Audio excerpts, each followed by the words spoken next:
Oh yeah! What's up, everybody? Peter fucking Joseph here for video number 2 on your 2 for Tuesday. This time on the official Peter fucking Joseph YouTube wrestling channel.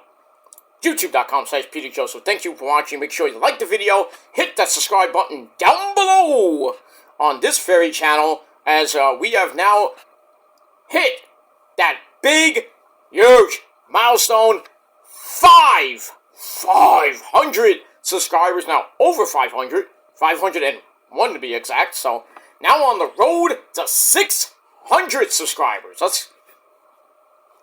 Let's get to that nice number of 600 subscribers. Hopefully by the end of the year. I don't think we're gonna get there by Mania. It'll be nice, but I doubt it. But hopefully we'll get to 600 eventually. Whether it be now or a year from now, who knows? But, slow and steady wins the race, as they always say. But thank you for 500 subscribers right here on the Peter fucking Joseph channel.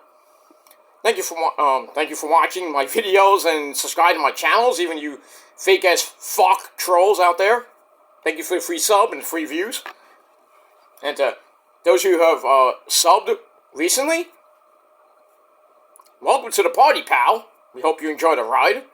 And for those of you who have subbed to me before, or still sub to me, well, thank you as well for your support and everything else.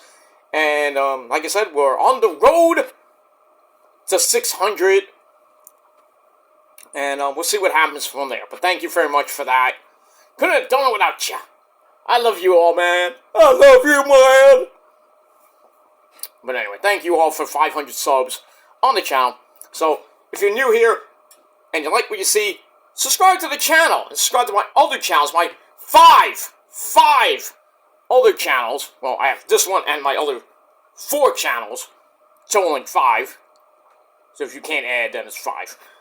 But subscribe to this channel, my other channels, down below, inside of my fucking pants, known as the description box below. Show me your love and support. And don't forget to share the video all over the internet. Follow me on social media, Facebook, Twitter, and Instagram. But if you're fake, you're out of here. You're gonna get blocked. And you don't like that? Too fucking bad, motherfucker. And that's pretty much it. You can leave a comment on this video or any one of my videos from now and in the past and in the future, Conan. So, leave a comment. Be respectful. If you're not, you're getting deleted. And you're gonna get blocked. And if you don't like that, like I said, too bad. Go on somebody else's channel with your 2 subs. Undo that bullshit with somebody else. Watch what happens. And that's that. Share the video all over the internet, like I said.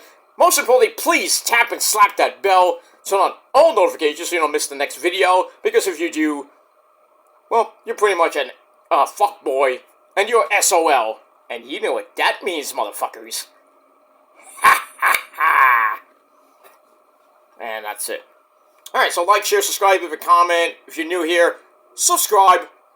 And hit that bell so you don't miss a goddamn thing. And once again, thank you so much for your support. And thank you for over 500 subscribers. Might go up and down a little bit, but we'll see what happens when we move on. And that's it. Alright. Hope everybody had a great Tuesday.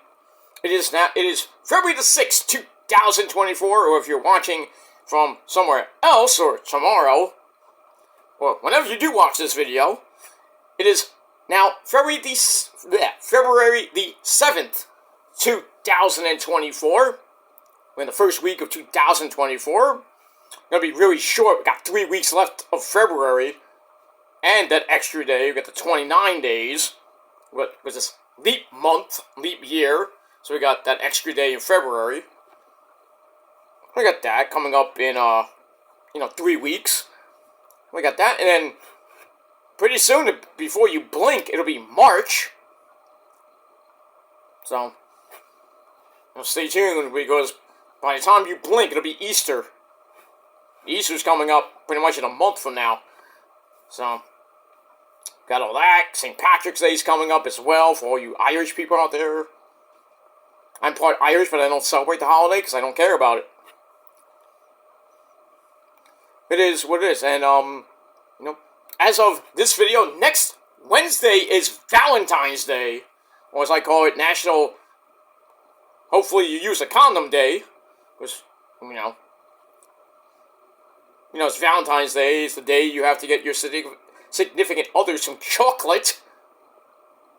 And, be nice to your sweetie.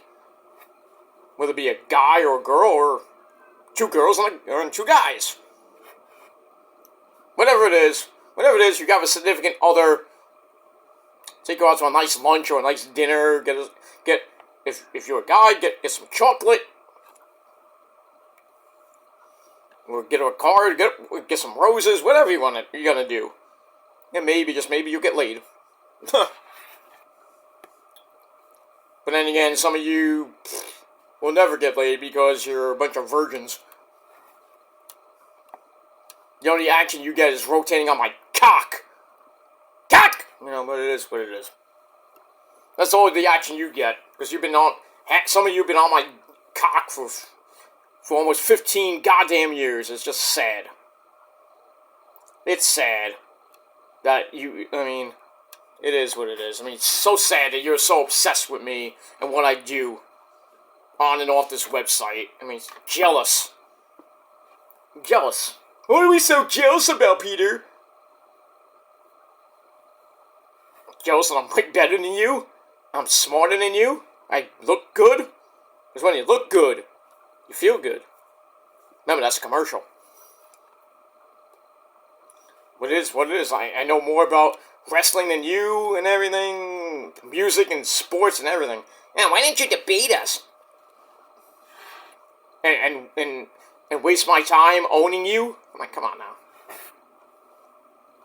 Why would I just waste time talking to a bunch of nobodies that think they're great and they're hot shit? Oh, I'm tough. No, I'm not. You're not tough. You're not. You think you are, but you're not. You think you're smarter than me, but you're not. You have a better life than me. No. You don't. You think you do, but you don't. You can have the greatest job in the world. You have a better job and better paid than I do. Don't matter. Don't matter to me. You're still a schmuck to my eyes, but it is what it is. But that's that. Nobody's better than anybody. But I'm better than all you obsessed fucking douchebags out there that need to, hop off because you're basically wasting your life obsessing over me and everything. It's just crazy. Makes me laugh. And think you're tough. I want to kick your ass. No, you're not. No, you're not. You're not gonna do anything. I'm sorry.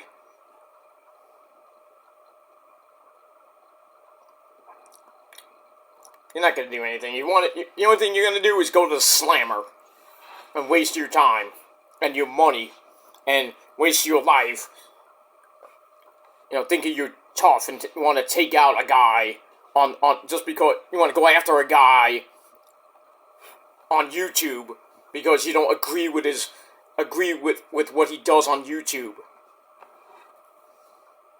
It's just sad that people have to go real life and shit just because they don't agree with somebody on YouTube or on Twitter or whatever it may be. It's just ridiculous. Well, if you want to ruin your life so bad, then go ahead.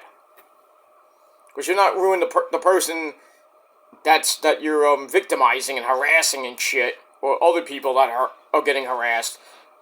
You're not ruining their lives, you're ruining your own life because you're doing petty bullshit over basically petty drama. If you don't like somebody, just don't watch them. Block them. The simple thing. Block. Move on. Grow up. But some people can't do that. Oh, but you can't do it either, Peter. Oh, I can. I can, and I have. It's just these dumb fucks instigate things, and they say, "Oh, you instigate things. You get involved, and you stick your nose in a drama." No, I don't. I offer my opinion.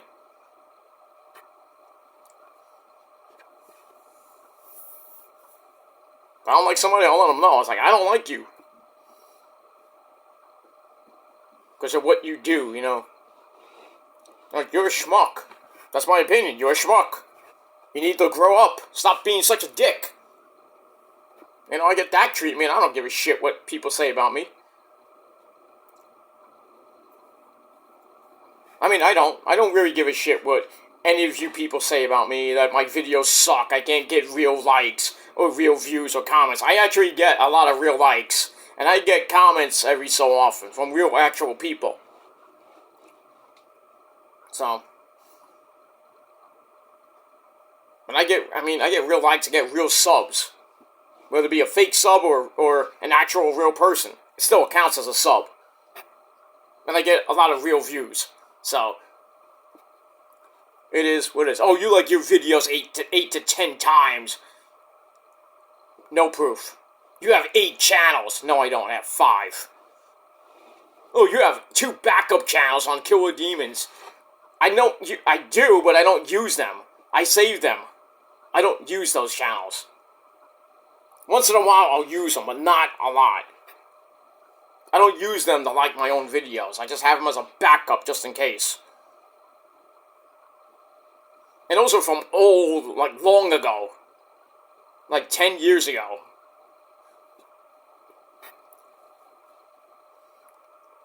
It really doesn't matter how many channels people has. 8 is a little bit excessive, but... You know, but other people I know, like Joe Cronin, has like 3, 4, 5 channels. JD has like 3 channels, and everybody's you're gonna put me in a comparison to Joe Cronin and JD because we have so many channels? Makes no sense to me. Oh, JD's got 3 channels, but you got 8, you got 10.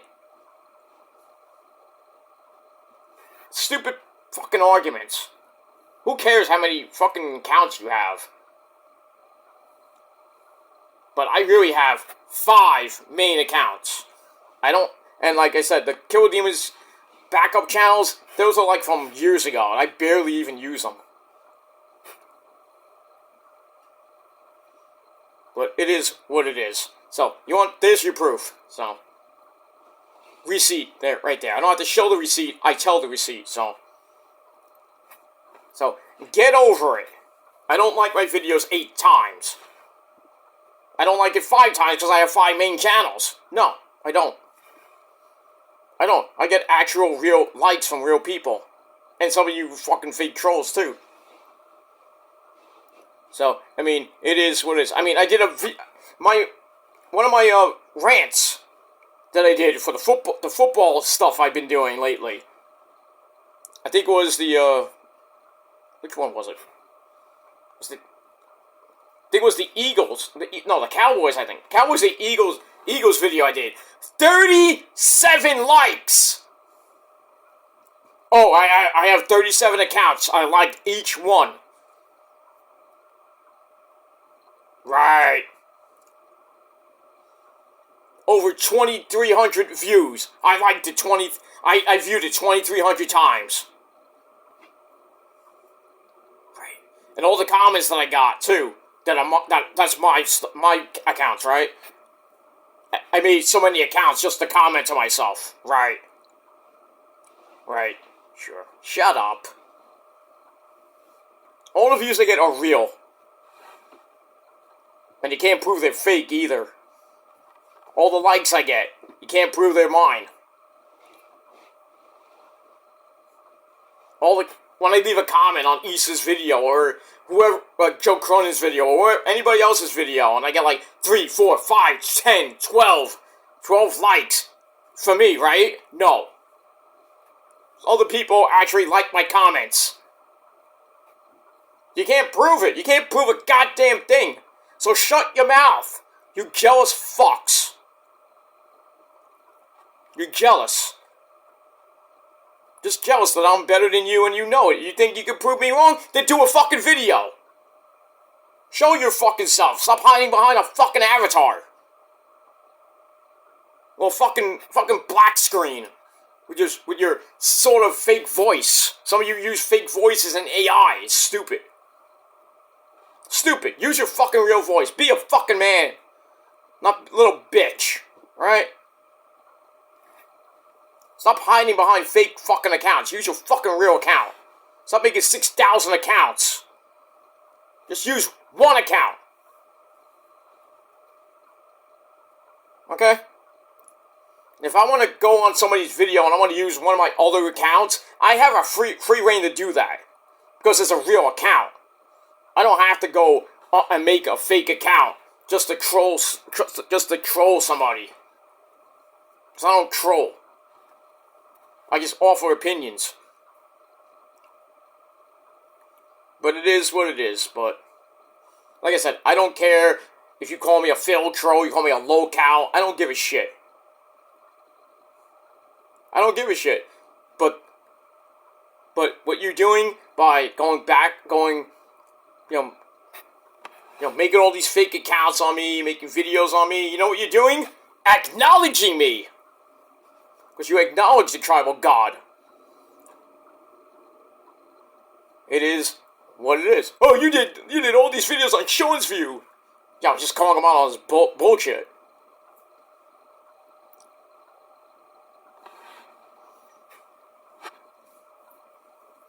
I was just calling them out. I didn't have to go to make like 500 videos. You exaggerate making 500 videos, and I was obsessed with him for 10 years. No? I didn't give a shit about Sean, really. I just called him out on this bullshit. But now he's doing his own thing. I care less what he does now. I don't care about his sub count. We all know that's fake. But what he does on YouTube and his real life, I care less. And I know he cares less about what I do on YouTube. He could be watching me. I don't give a shit if he watches me or not. I don't watch his videos that much.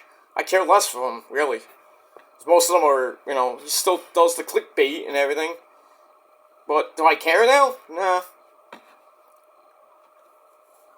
I don't care what other people do. But when you lie, I might have something to say about it. Like, I talk to people on Facebook that used to be my friends. No, I don't talk to them anymore. If they block me, I don't talk to them. So there's no proof that I talk to anybody on that I used to know. That wants nothing to do with me anymore. I don't talk to those people anymore. I care less about them. I might bring them up here and there, but it is what it is. People still bring me up on their community posts and say I'm a hypocrite from when I bring them up. Somebody says something like, "Oh, so and so said something about you." I'm like, I don't give a shit. It's like, it's just fucking jealousy,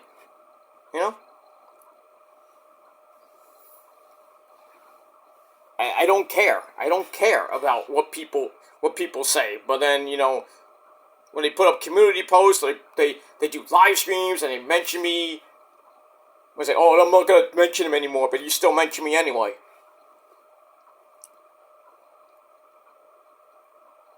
So it makes you a hypocrite.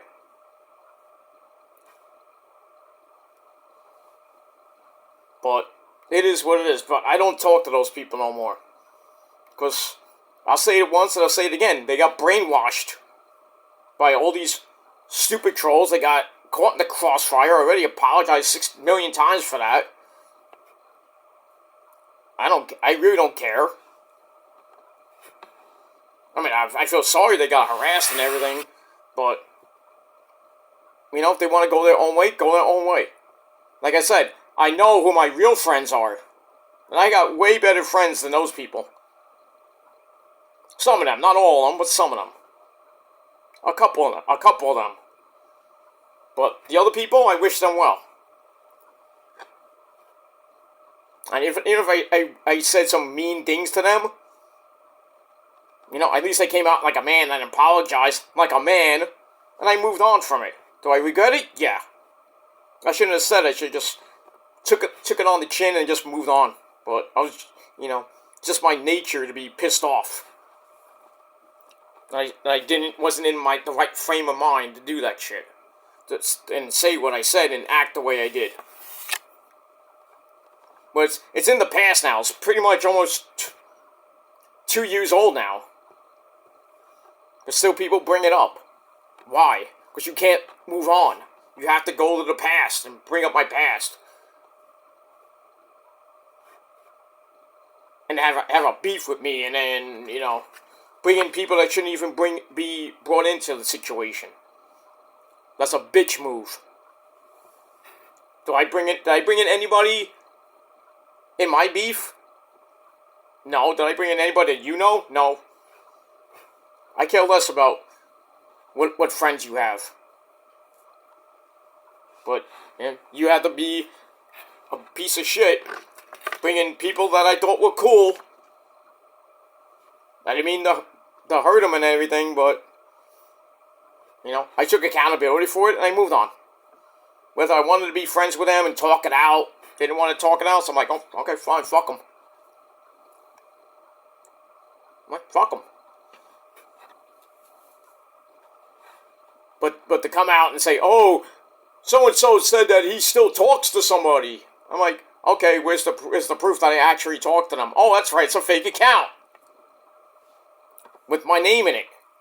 Or something with the prophecy in it. Or the purge in it. Not my account, because I don't have fake accounts. I don't make fake accounts. You can't prove it. Show an IP address.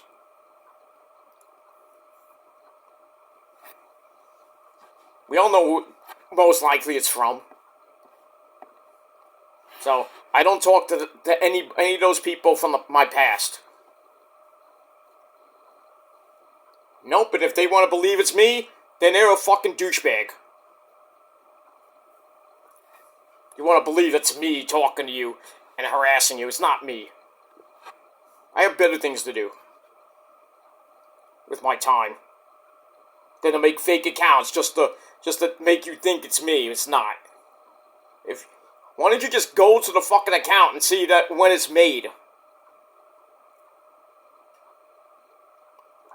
It is what it is.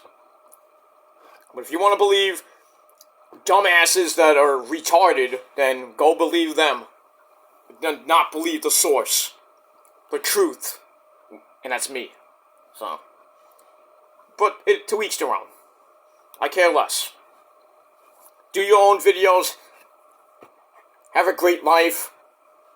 But like I said, don't come crawling back to me, because I could care less. I'm sorry, I got brainwashed. Why did you say that 2 years ago?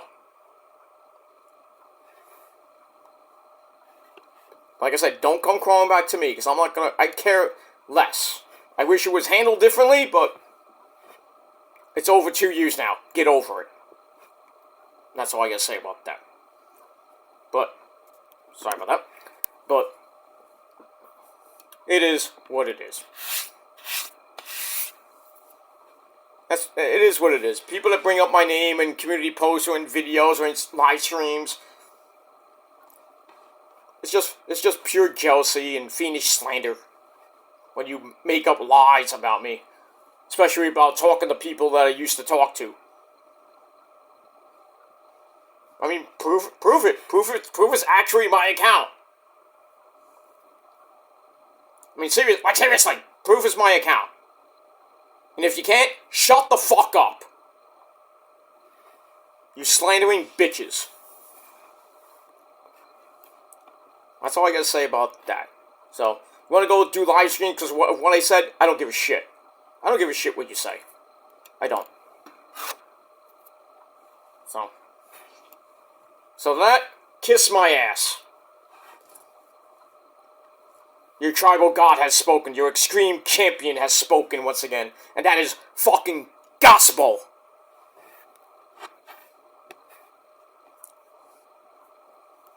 Like I said, prove me wrong. Prove me wrong. You can't. You never will. So, fuck you, man. That is the gospel of Peter Joseph. Amen. Anyway, alright. On this late Tuesday night, ladies and gentlemen, check out my video from earlier in the day on this same channel. Did a discussion video talking about Cody Rhodes and the WWE possibly screwing with the fans, and screwing with our tribal chief Roman.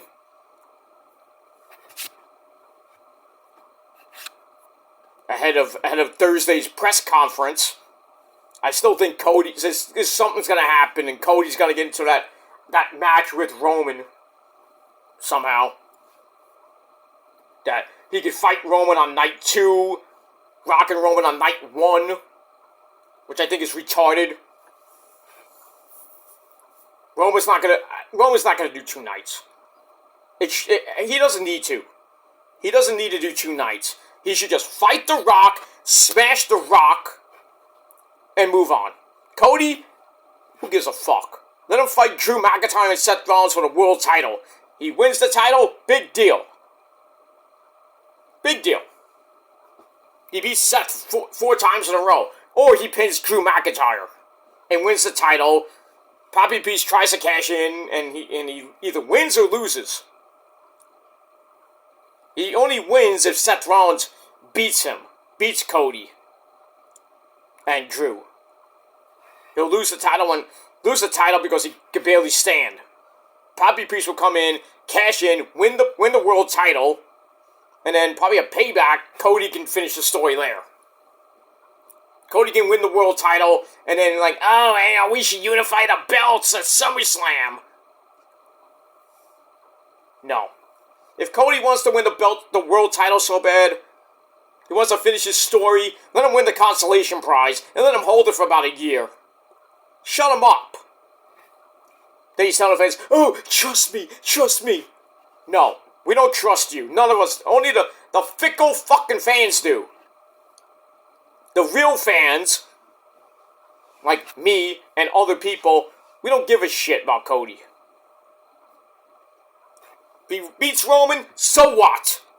So fucking what? He should not be the guy, but so what? So what if WrestleMania Night 2 ends with Cody with the unified Universal title? Who gives a shit? Roman can go away for 6 months, come back, smash Cody, win the belt back, and hold it for another 1,300 days. Nobody's gonna fucking care about Cody Rhodes' world title reign. Nobody cares.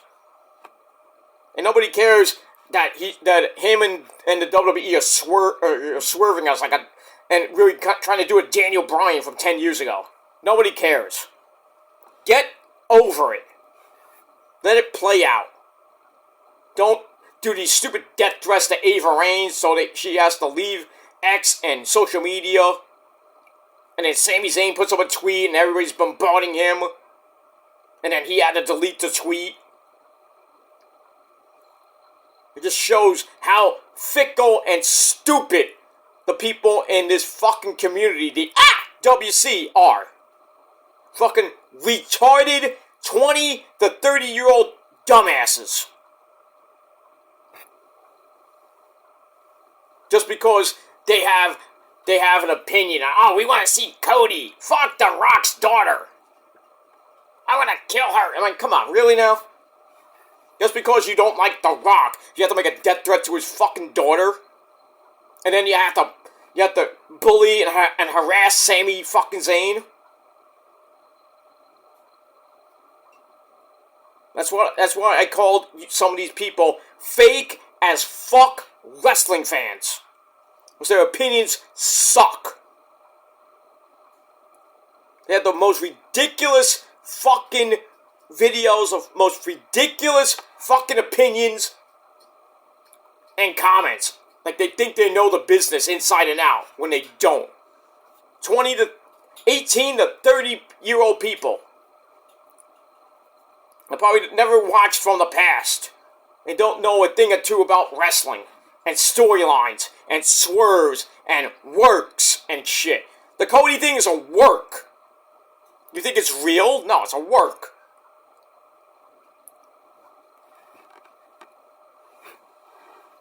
It's not a shoot. It's a work. He's working us. Him, Hunter, Nick Khan, and The Rock are all working us with a swerving Roman to make him go completely mental. Rock really is fucking with us. He's making us want to hate him. And the fans to hate him even more and side with Cody. So the WWE's like, okay, we can't do this anymore. We have to put Cody in against Roman. They're not going to change the match on night 2. Rock and Roman are still going to fight. But they're going to make it so Roman fights on night 1. And he doesn't need to. Roman and Cody is ancient history. They should have finished it last year. If you wanted Cody to be the champion so bad, why didn't you have him beat the streak last year? Why did you even have him win the Royal Rumble this year? Just so he can give the spot to The Rock? Supposedly? I mean, he still hasn't really picked Roman or Cody. Roman or Seth.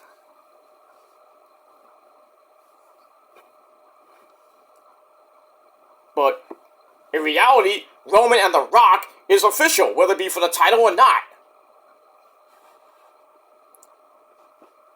And Hunter's going to come out on Thursday and say something that's, the fans are like, yes!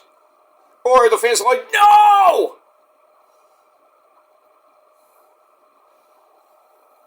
But as it stands right now, Roman and The Rock for the unified title. Cody most likely will face Seth Rollins. That's the plan. But you're going to add Drew McIntyre into it, make it a triple threat on night 1. You're not going to have Cody do double duty and have him face Roman. If you want to do that, then you have to have Seth and Drew and Cody somewhere in like the beginning of the card, like the first 3 matches.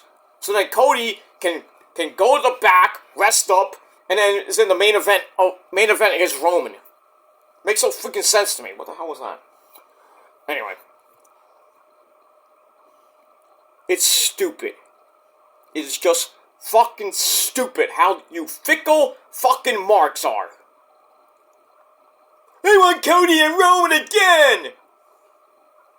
The freaking management wants it again. Like, who gives a fuck about management? If you wanted Rock and Roman so fucking bad, why wasn't The Rock at Royal Rumble? Why wasn't he there? Why wasn't he? Why did Sami Zayn come out at number 30? Should have been The Rock. What was the point of Cody pointing to Roman? Made no freaking sense. Then what was the point of Cody's promo on SmackDown? Just so we can give it to The Rock. Oh, because of the CM Punk factor? And the Brock Lesnar factor too? Cody would have won the Chamber anyway, and we would have faced Roman. That should have been the plan. That was the plan the whole time. Now that Punk got hurt, everything got screwed up. So that, let's go with Cody to win, so we can have Roman Cody too. I'm like, okay, then who's Seth Rollins gonna face? Drew McIntyre? Yeah, you can still do that. But it makes more sense to have Cody versus Seth Rollins and Drew McIntyre in the triple threat match, or a one-on-one match. I know it's stupid because, Cody beat him 3 times. He's gonna win it a 4th time? No, Seth's got something to prove now. He has to beat Cody to prove that he is the so-called workhorse champion. He has to be the best. So, I think what they should do the triple threat match, have Drew win the Chamber, make it a triple threat match, you build up to that, well, you're basically building up to it now, the Chamber, really. And Drew is a savage, and he's gonna win the Chamber. And then right after the Chamber, they're gonna start the 1-month build-up to Mania.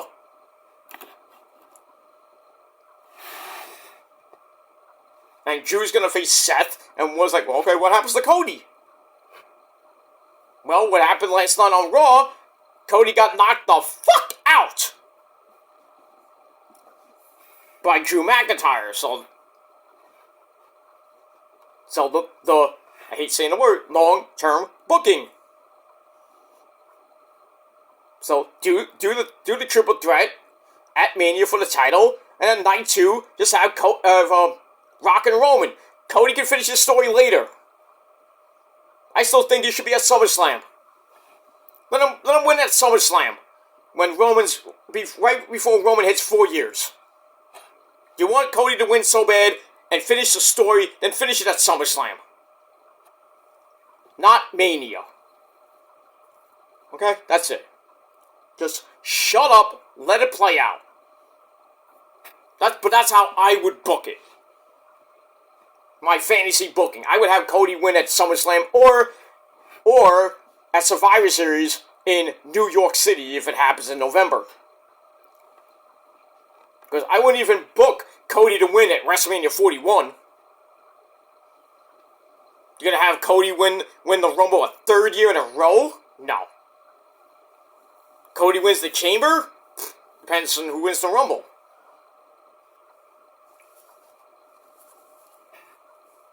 But Roman should just lose. If Roman wants to lose, he should lose at either SummerSlam, Survivor Series, or next year. Either at the Rumble or what I would do, Mania 41. That'll be the end of it. He's not going to go another year. I just don't think he's going to go another year, 5 years plus, with the belt, because people are still going to be unhappy. It's like, when is he fucking going to lose? And to who? It should have been The Rock. It should have been Cody Rhodes. No, it should be some guy like Walter or some guy like Braun Breaker.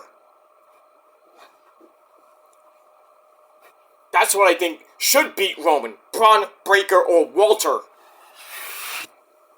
Not a schmuck like Cody Rhodes. I'm not a part-time bitch like The Rock.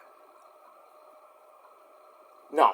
I don't care how much The Rock politics to win the match and win the title. It's not happening. I don't care what the higher-ups say. And how big and bad the freaking Rock wants to be. He wants to control the WWE. No. Not happening. Roman ain't gonna do that. Why would Roman wanna freaking drop the belt to freaking uncle, nephew, whatever he is, cousin Dwayne? I mean, Young Rock told the whole story in season 3. When he had little young Joe Anoy, whatever his name is. You know, somebody drop me! Acknowledge me! That was the setup right there. Rock, Roman at Mania. Does it need the title? No. The only title that it needs is head of the table. That's it. Now let's do a non-title match. Non-title match at Mania. Imagine when they do that. I don't think we ever saw a non-title match at a WrestleMania. Why would they even think of doing that? But I'll just have Rock go for the belt, see if he can beat Roman. He's not. And really, Rock getting all this Rocky sucks thing is making Rock more popular, and now he's gonna say, I don't give a fuck! I don't give a fuck about the fans. He should turn heel and make Roman a monster babyface. I mean, he's pretty much a babyface now anyway. Because we still all acknowledge him, whether we hate him or not. We all love him. You still hate him, but you still acknowledge him. I know all you people that go to the events. I hate Roman. He comes out. We see all the fans doing this. They're like, boo! You're still doing this. Fake fucking fans. Marks. Shills. Sheep. That's what you all are. So, we'll see what happens Thursday. So, let's wait till Thursday, please. Then we'll talk about that on Thursday and go into the weekend, go into the Elimination Chamber, and go into WrestleMania, what happens. Things could still change between what happens on Thursday and the Elimination Chamber and then the whole month of March going into WrestleMania. And a whole ton of things can change. You know, Cody, they could say Cody's still going to face Seth Rollins. They probably won't even do anything. I know the fans are like, we want Cody, we want Cody. And Hogan's like, oh yeah, I hear you, okay, I hear you. You know what, and then Hunter's like, I'm not going to talk about it anymore. And then Seth Rollins is like, we'll keep doing the pitch to Cody. He's like, you need to fight me. And then Roman's like, pfft. Roman will just tell Cody, he's like, you basically got scared, so you had to call this schmuck over here. And he's basically like, Dwayne, you know, we're family, but I'm gonna smash, stack, pin your ass. Send you back to the UFL. Back to Hollywood you go. Get off my island.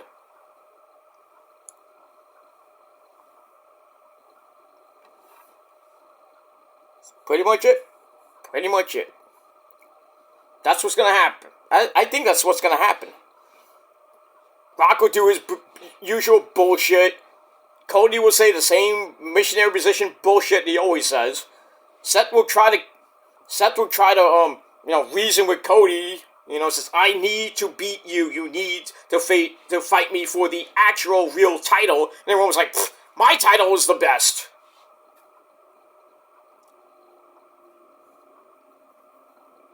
You know, and then Drew's like in the background, like,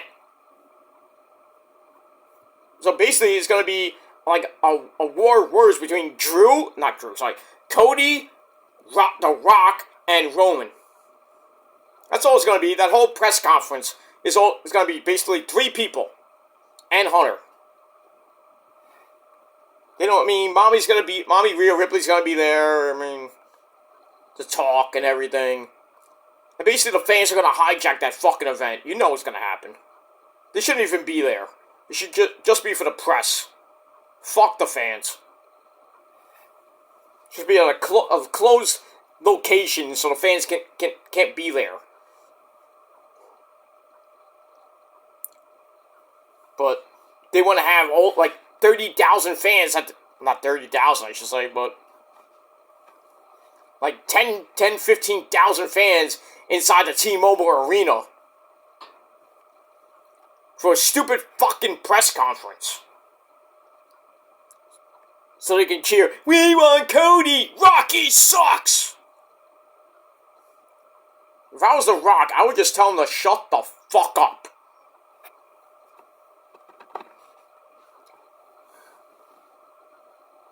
I'd be like, oh, I suck, right? I'm doing you guys a favor. I'm doing Cody a favor. I'm gonna end this thing. And Roman's just like smiling and laughing, and Paul Heyman's like,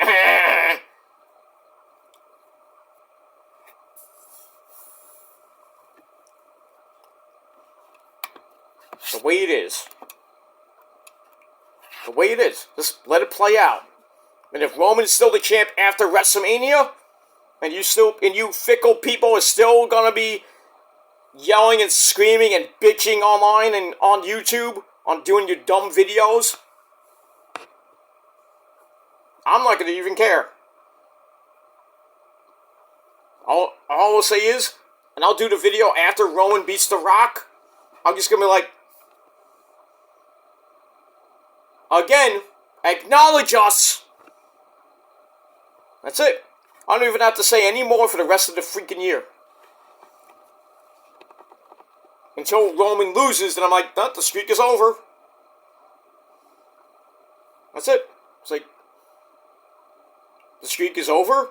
Congratulations to whoever won the belt and who beat Roman. And I'll just tell Roman, we're still gonna acknowledge you. I'll just put up my one, end the video. Roman will be gone for about 6 to 8 months, maybe more. But when he comes back and wins the belt again, I bet you nothing when he wins the belt back, people are gonna be pissed. Oh, not Roman wins the belt again! Ah! We're gonna get another 1,300-day reign! Ah!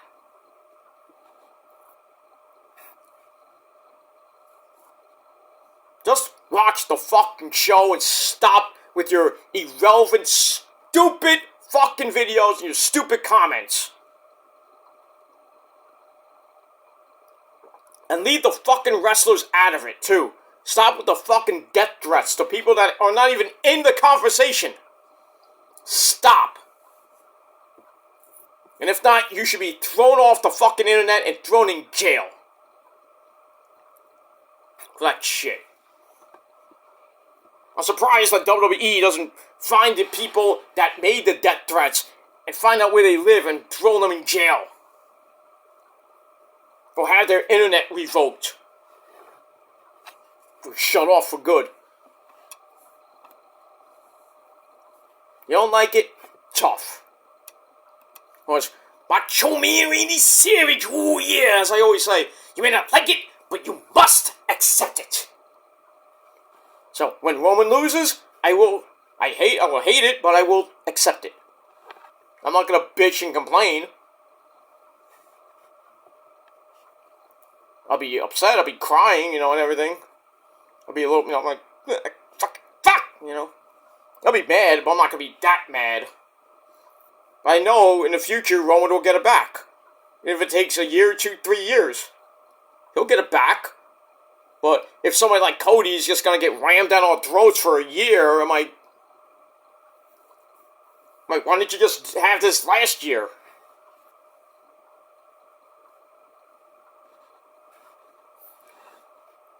Did anybody complain when Hogan was a 4-year champ? Probably not. Anybody complain when Bruno held the belt for 8 straight years? Nope. I don't think so. There was no internet back in the day.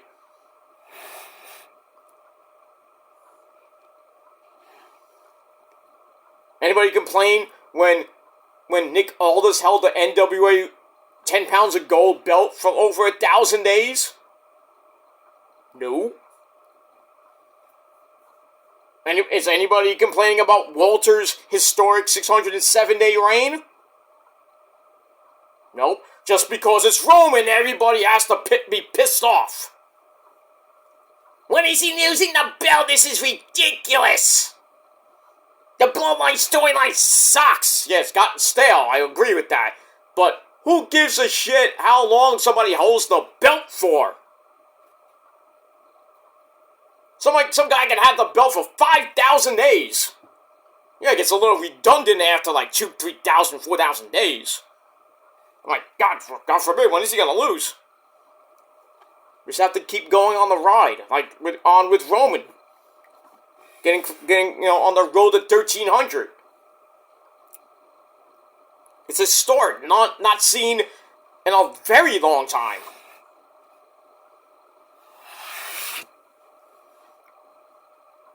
Roman Reigns is the modern day half GOAT.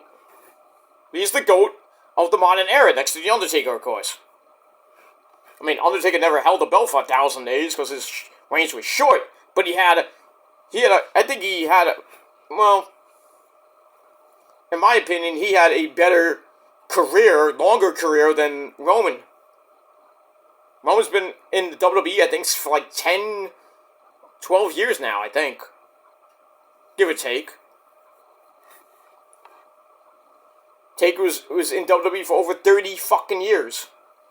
He's an icon, a legend, the phenom, the GOAT of all GOATs of the modern era. Not of all time.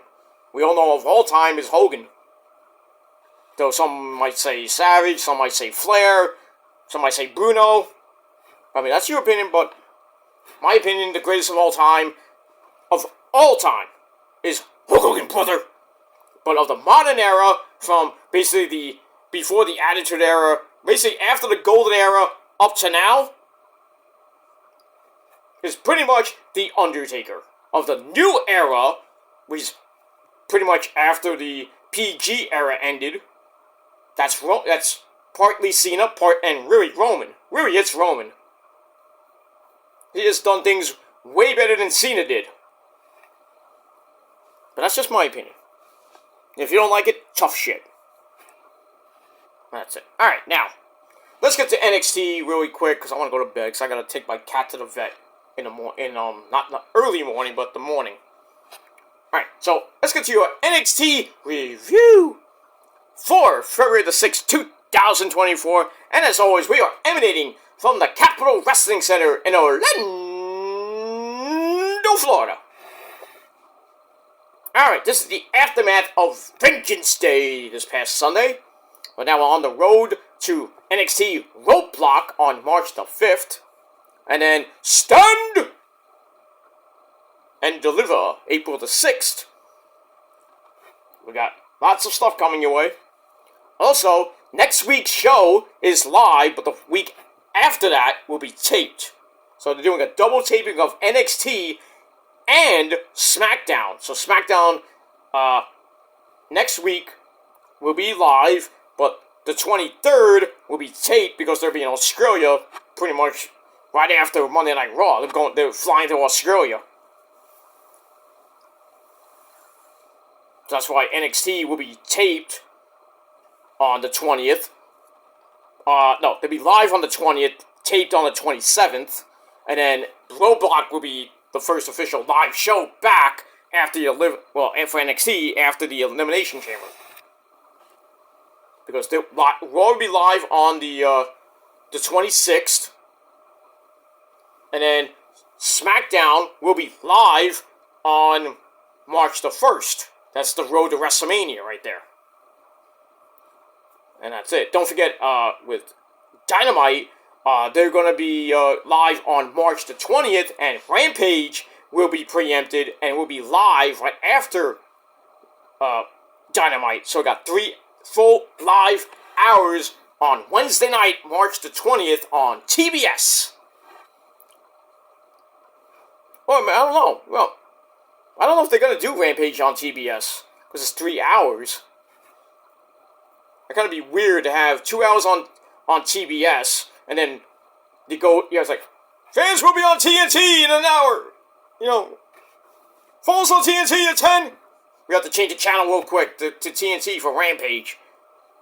I don't think Tony Khan and company are gonna do that. I think it's gonna be 3 straight hours on TBS. But we'll see what happens. Speaking of Tony Khan, big announcement tomorrow. I wonder what that could be. Mercedes Moné, Okada, the CMLL possible pay-per-view at Forbidden Door. Something with streaming. Tony Khan's got something up his sleeve, but we don't know what it is. I think it's going to be Mercedes Moné because the Boston show is coming up, I think it's after Revolution. So perfect time to debut Mercedes, but you can announce it, even though it won't be a surprise, but it's like, oh, the big announcement, Sasha Banks is going to be all elite, and she will debut after, she'll make her appearance after Revolution. She should be at Revolution. Just come out and say, hey, I just signed my contract. It's not going to be Ospreay. Ospreay is already going to be at Revolution. He already said it. At World's End, he said it. It's like, oh, I'm going to be at Revolution. So it's not Ocean Spray. I'm thinking it's Okada. Then again, it could be something with CMLL for Forbidden Door in the summertime. It could be something on TV, not a TV deal. I mean, because they got spurned because ESPN and Fox are going to be teaming up to do a streaming service all together. but AEW is not going to be a part of it, which I think is stupid, and Warner Brothers Discovery.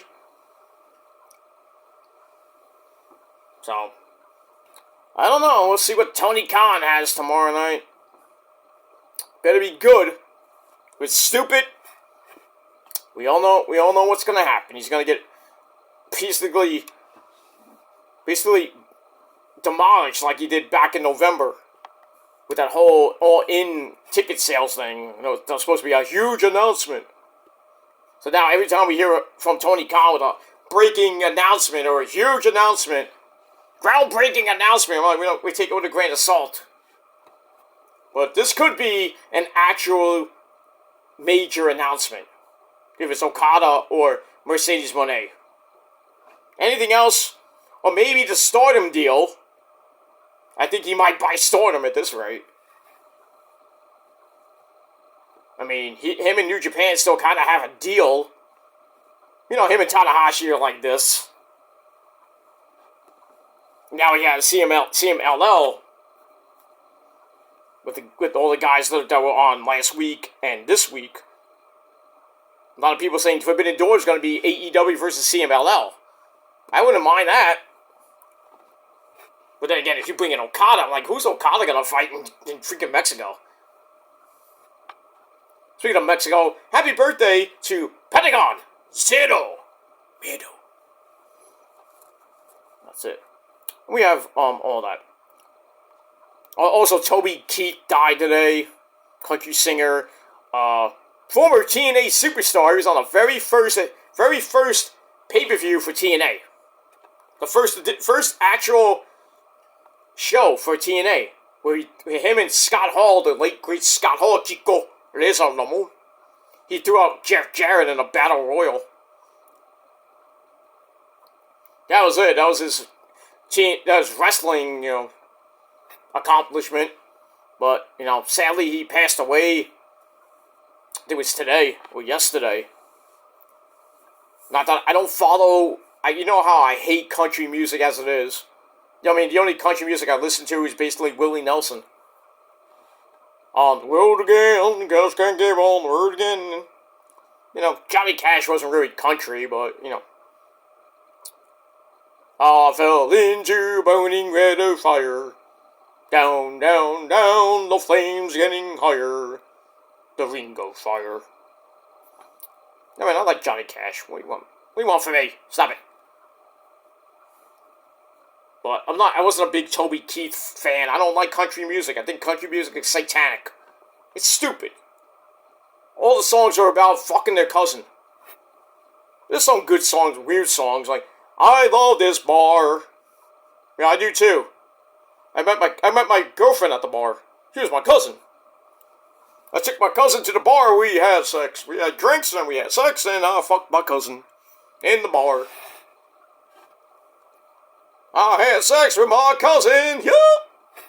Yeehaw! I can't stand country music. It's stupid. And then you have, freaking Bon Jovi doing a country song. God damn it.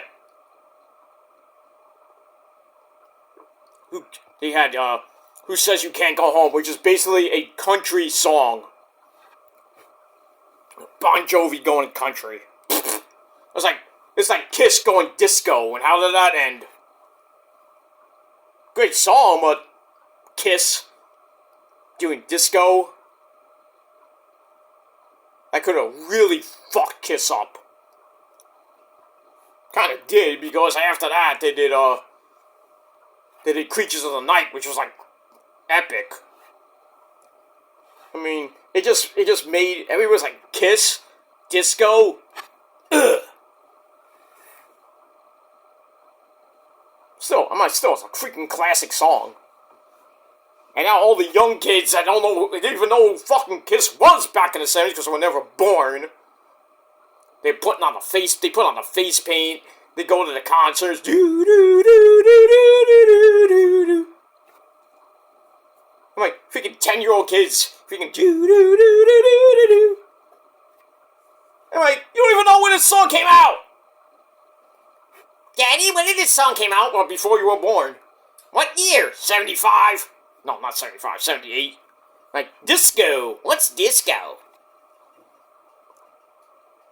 They'll listen to the entire Kiss catalog, and then they put on that they hear that song, and like, they did a disco song? What?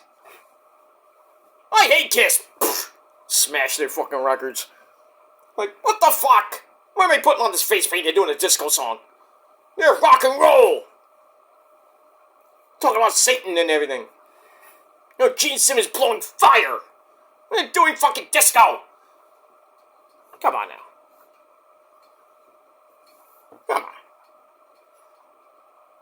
I mean, Ozzy did freaking, he did a lot of stuff from the 70s, man. He had that covers album. Everybody was like, what is this? He did a great John Lennon song. He did Born to be Wild with Miss Piggy. Kirby! Ozzy Osbourne? Oh, did I under the wrong door? That was a freaking epic song. They did Staying Alive on a B-side album. That was then later on the Prince of Darkness box set. You're gonna lambast the great Ozzy fucking Osbourne for doing a disco song?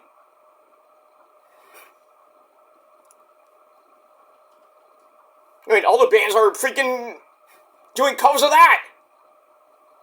And then people are like, why? Especially this certain band who did Call Me. Everybody's like, no! But how great did it come out? Yo, freaking banger on the Dream Ultraviolet edition. Everybody was like hating in this moment. Like, why are they doing that? You almost could have killed the band and the song was epic. They just amped it up a little bit, melodized it. It was like fucking epic.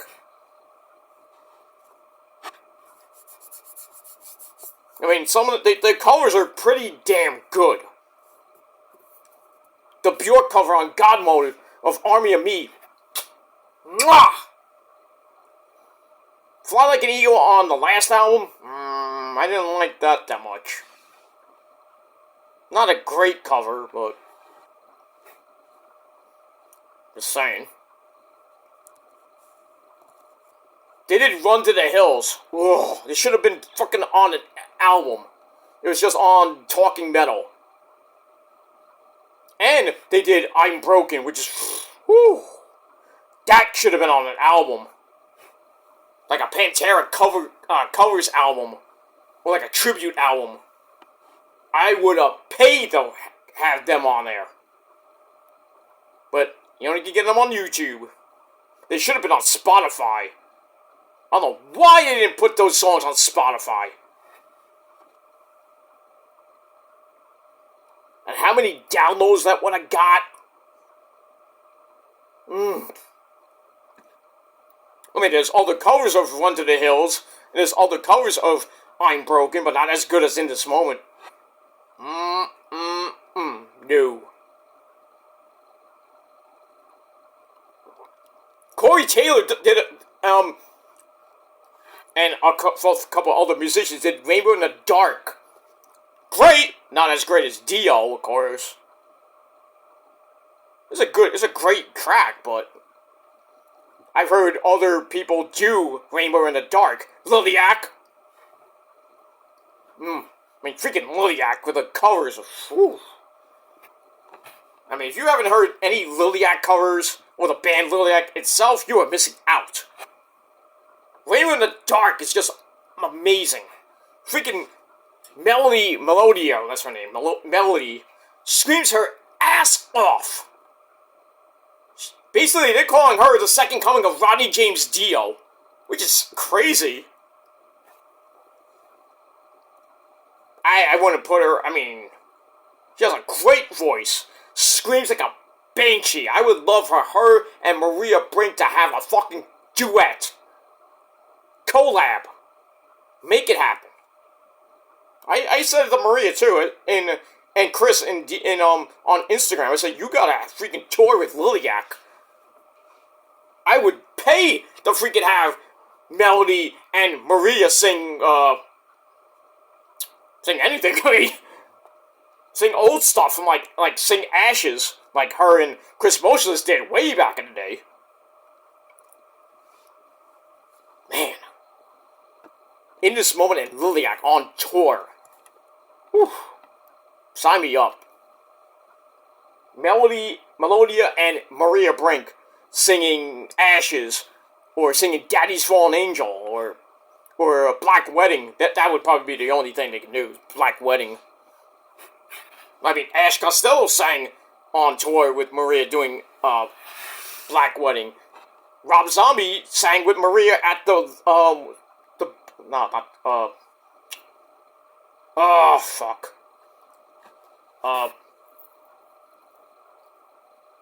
Loudwire Awards, I think, not the Loudwire, the Golden Gods Awards. That was freaking epic. Seeing Maria and the metal god Rob Halford, Painkiller! By the way, buy the new album.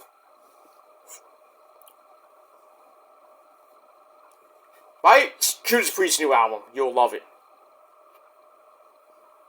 And some of the new videos are out on YouTube. And coming out pretty soon, the new New Year's Day album called Half Black Heart. Amazing album. Oh man, not that many great metal albums coming out this year. Besides that, and Green Day's album is epic. I love Green Day's new album called Soldiers. Great album. Just saying. I heard Creed is doing an album. They're coming back for a reunion. Because I saw something on Facebook, on Live Nation, that Creed is doing a tour with Mammoth Van Halen, Eddie's son, Wolfgang Van Halen. Can I look that up? I don't want to get my phone. I know I'm taking too long and I haven't got to the review yet. I don't give a shit. But Creed is going to be at Madison Square Garden the night after Thanksgiving, on tour with the Are You Ready tour. Okay, you're not Disturbed, stop. And you're not AC/DC, who's doing a tour this summer. And they're doing a new album with Brian Johnson. You got to roll your boat! Get me down the street! I can't even sing like that, I'm sorry. I used to do it, I can't do it anymore. Fire! Fire! Okay. Sound like I'm screaming.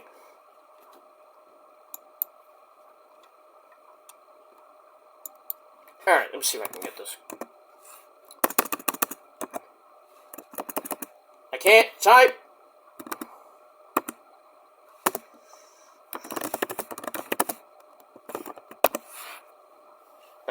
Okay, spell it wrong. Let's see here. I know it's November the 29th at the Garden with Mammoth Van Halen. So Creed is going to be the headliner. Mammoth Van Halen is opening up.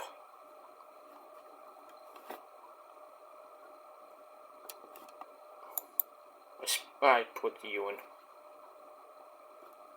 Yep. The Madison Square Garden, November the 29th. Oh, they're doing their reunion tour with a fall 2024 leg with 3 Doors Down. They're still around? Wow. Yeah, they're still around. 3 Doors Down is still around. Yeah, that rhymes. But yeah, they're doing a reunion tour. I think they're doing an album. There is a Greatest Hits album with Creed out, by the way, if anybody wants to get that. But that intrigued me a little bit. I might actually go to that show.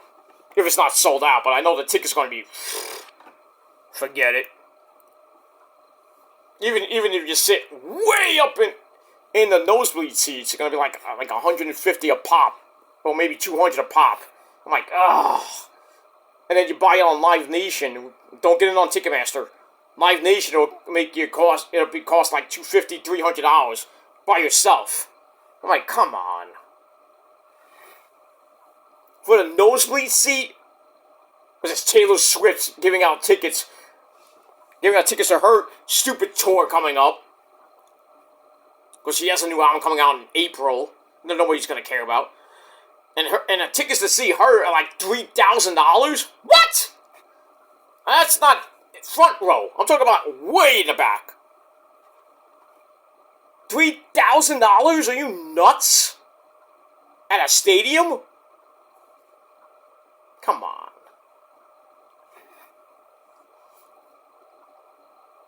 And oh yeah, get ready for the end of the Super Bowl because Travis Kelce is going to propose to Taylor Swift if they when he said when they win. I don't know what happens if they lose. Is he still going to marry her? Propose to her?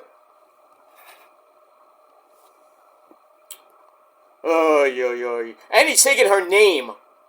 So now he's going to be known as Travis. Travis Kelce Swift or Travis Swift. Sounds retarded.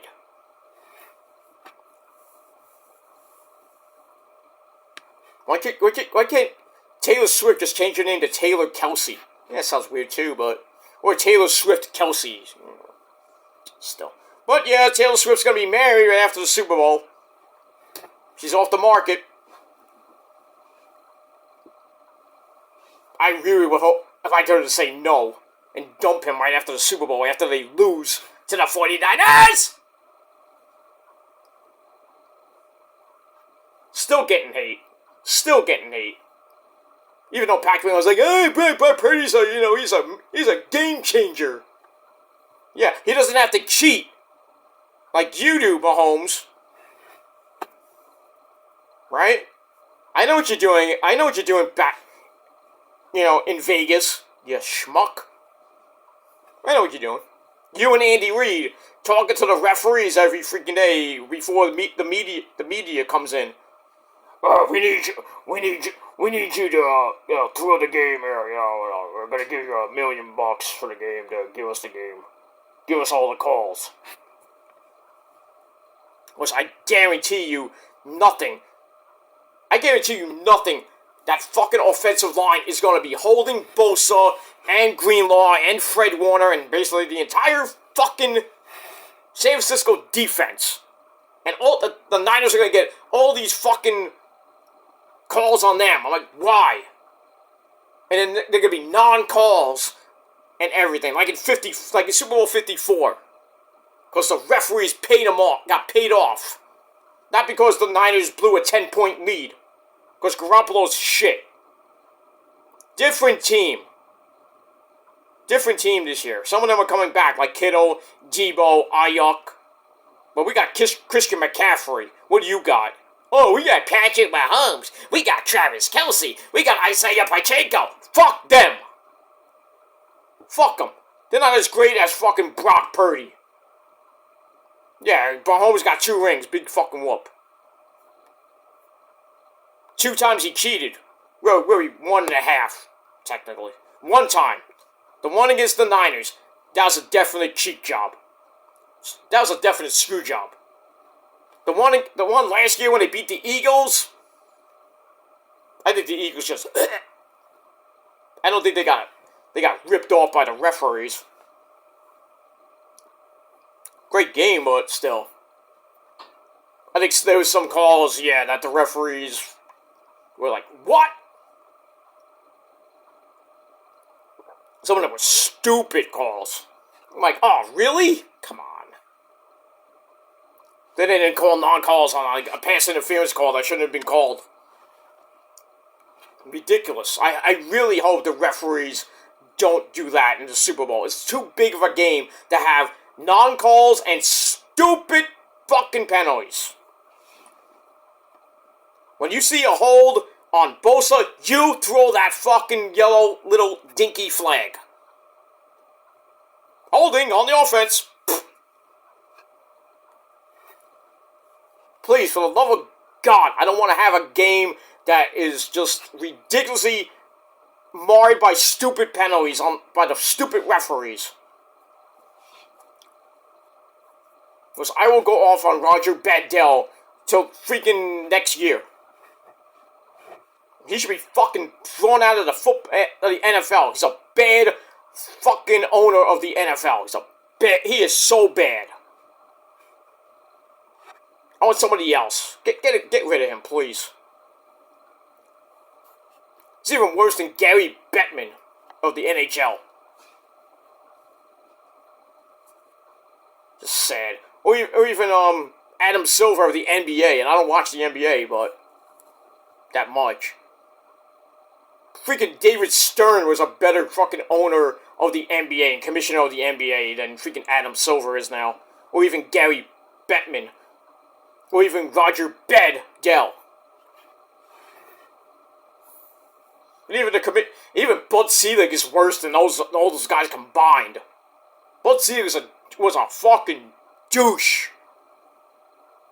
Nelson Doubleday was a fucking better commissioner than Bud Selig ever was. Now I don't even know who the commissioner of baseball is. I could care less.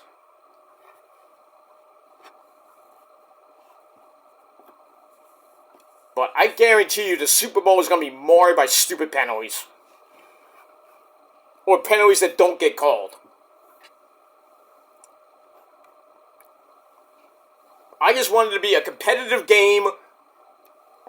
Maybe a close game.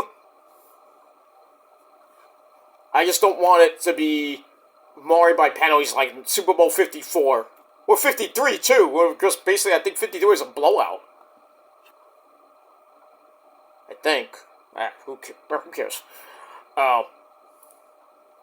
No, I think 53 was the blowout year. I think. Whatever. The only one I actually cared about was 54 when the Niners lost because of stupid penalties that the referees never called. Holding calls up the wazoo in the second half. Up the wazoo. And Bosa's like screaming at the referees. Kyle Shanahan yelling at the referees, call the fucking penalty. He's holding him like crazy. What are you looking at? Moron.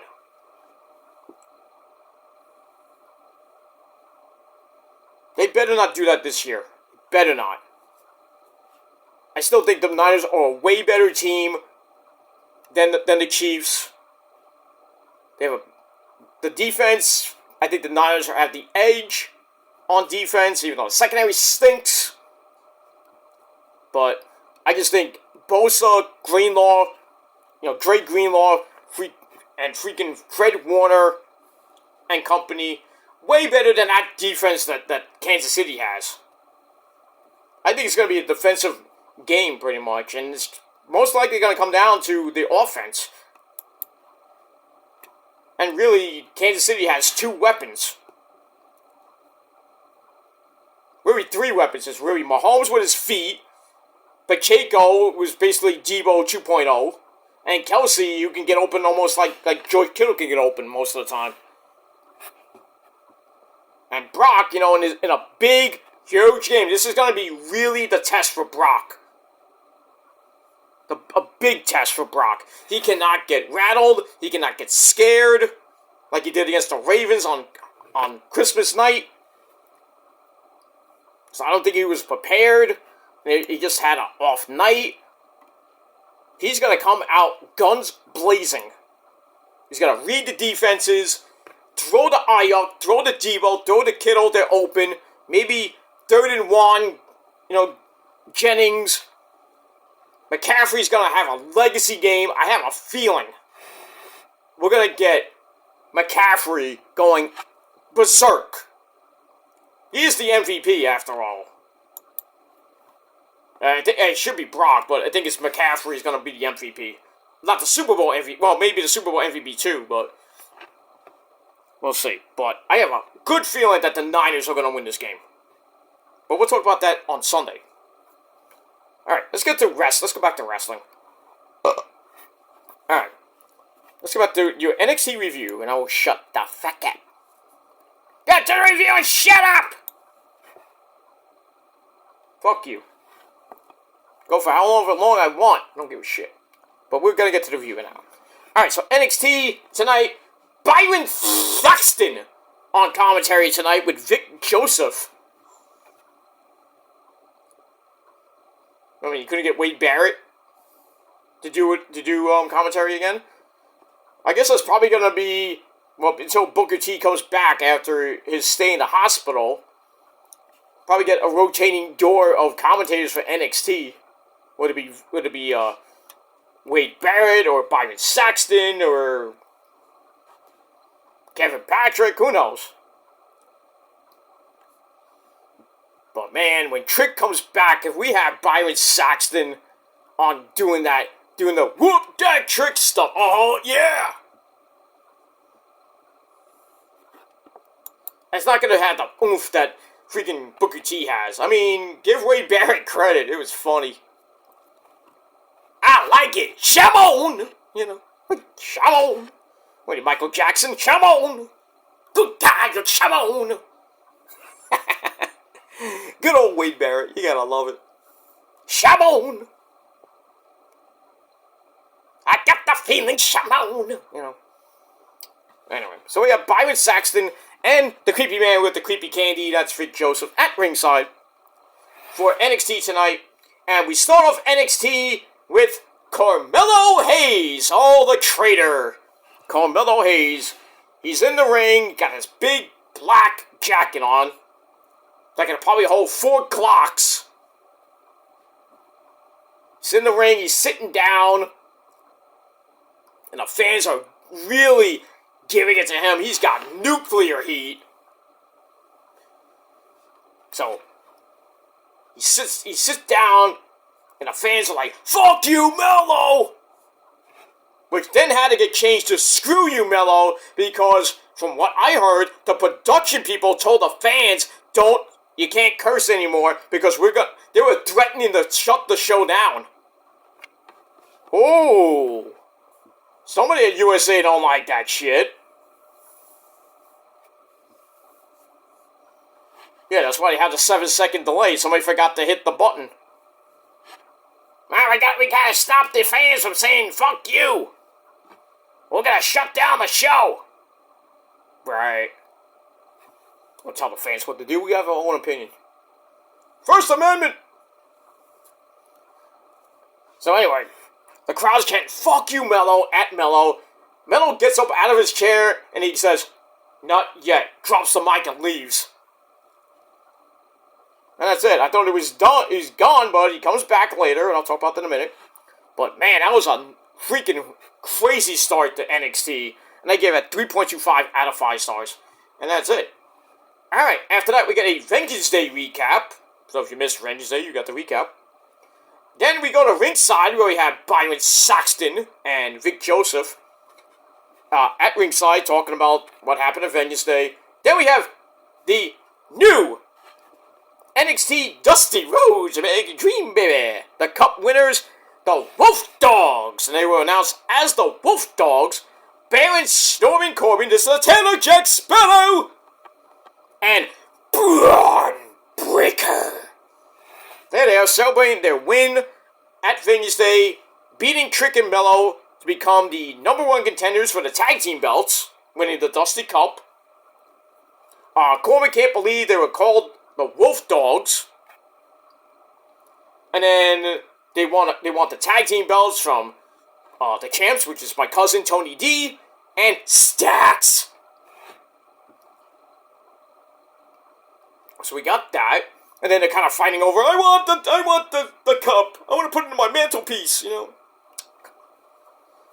Alright, so we got that.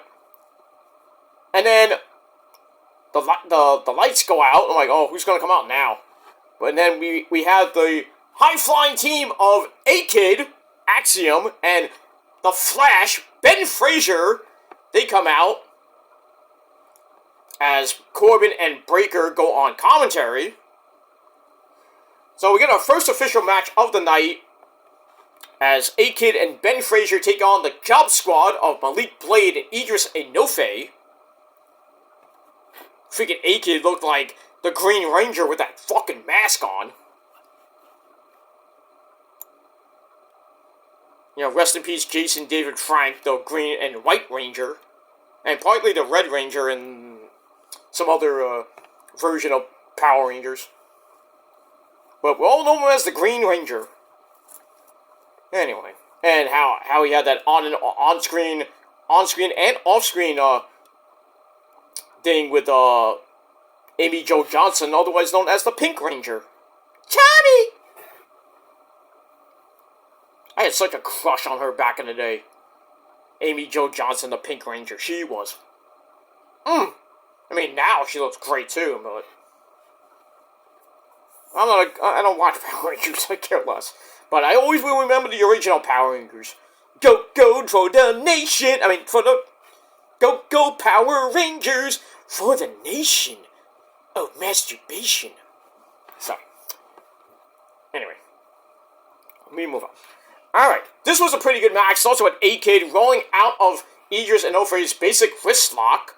So, Idris snaps off a basic dropkick, and then A-Kid connects with a dropkick of his own, but he gets sent outside for a big flippy dibbity-doo by Mr. Idris Enofe to get back in. And Malik Blade runs over Ben Frazier as we go to a quick break. Come right back. A-Kid takes over on Idris Enofe, grabs a 1902 chin lock. So we got some basic chain wrestling, some high flying shit to start. Ben Frazier's neck breaker gets a near fall. Then we get another rest period. Then we get a running shooting star press by Ben Frazier for a near fall. Idris Enofe knees him right in the face, brings in Malik Blade, who hits a power bomb on A-Kid, as now the pace quickens a little bit. A-Kid drops Malik Blade again, and then Ben Frazier goes up top, hits the Phoenix Splash, and then Idris Enofe knocks A-Kid into the cover to make the save, as we all see that a lot. We go to another break, we come right back, Ben Frazier runs up the corner for a superplex. Pretty nice. Then he picks up Malik Blade and hits a Bling Buster! And then A-Kid adds a super kick. And then Ben Frazier drops him in like a big time combination. Go for the cover. Idris makes the save, but gets sent to the outside, which basically let Malik Blade to basically take it for the team as Ben Frazier goes up top again, hits another Phoenix Splash, and then A-Kid comes in, hits the golden ratio, 1, 2, 3, in over 16 and a half minutes. A-Kid and Ben Frazier get the win. Match was pretty decent, and I gave it 3.25 out of 5 stars. And that's pretty much it. And then after the match, Braun Breaker and Baron Corbin come in. They jump Ben Frazier and Axiom. And then Tony D, my cousin, he's busy right now. Tony D, my cousin, my legit cousin, by the way. Him, Stacks, and Adriana Rizzo, they come out. La Familia. They come out. Corbin's like, we want the belts! We want it next week! And then Stacks, of all people, Stacks, accepts for the team, is like, you want it? You're on! So next week, we got a tag team title match between Tony D and Stacks and Braun Breaker and Baron Stormin Corbin. And I do see a title change. Sorry, cuz. I just feel they're going to win the belts and then lose it at Stunned and Delivered, because I think Breaker's going to go be officially on the main roster at the WrestleMania, or he will debut at WrestleMania. Well, not debut per se, but because he already was in WWE for a brief time as the NXT champion. So he was on Raw like maybe once or twice. And then, but fully he will be on the main roster at WrestleMania. Probably beat Walter and end his long reign as Intercontinental champion. So, the night before, pretty much the night before, because I would do the IC belt on night 2, because it sounds better, because they'll be on Stand and Deliver in the morning, so I don't know if they're going to have the match in the morning, and then have the Intercontinental match later in the evening. They could, but we'll see. But I think, Braun and Corbin will win the belts and then lose the belts at Stand and Deliver, either back to Tony D and Stacks, or I would say most likely they'll probably lose to Ben Frazier and A-Kid. Maybe. I still, there's still OTM, the Barriqua Gangsters are still involved in that whole tag title thing, so maybe Tony D and Stacks retain next week, and then they lose at either Stand and Deliver or Roadblock to OTM, which will suck, but it is what it is. So all that I gave 3.25 out of 5 stars. Alright, then we go to the dreaded parking lot. The most dangerous place in all of sports, well, not sports, in all of sports, because, wrestling is a sport. The most dangerous place in this great sport. So we have Kelly Kincaid run up to Ilya Dragunov, the NXT World Heavyweight Champion, after a war he went to with Trick. And Kelly's like, "What are you doing here?" And Ilya's like, "I want answers from Carmelo Hayes after what he did to Trick." So we got that. So he goes inside. Well, thankfully he didn't get beat up. Because you know how bad the parking lot is with really bad security. So anyway, we go to break, we come back, Dragunov goes to the ring. The Russian Dragon, the Tsar. So, gets on the mic, talks about going to war! I mean, he had to emphasize war. He's like, war! With Trick, and how Trick would have been a worthy champion, but now it is my duty to call out Carmelo Hayes. It's my duty to completely train you. Sorry. Calls out Carmelo, who doesn't really come out, and Ilya's like, "You've been attacking me with accusations for months, and now you want to go so far as to be a traitor and do what you did the freaking Trick." It's like, "I want to go beyond breaking you, you traitorous son of a bitch." Ooh. Damn, fat words.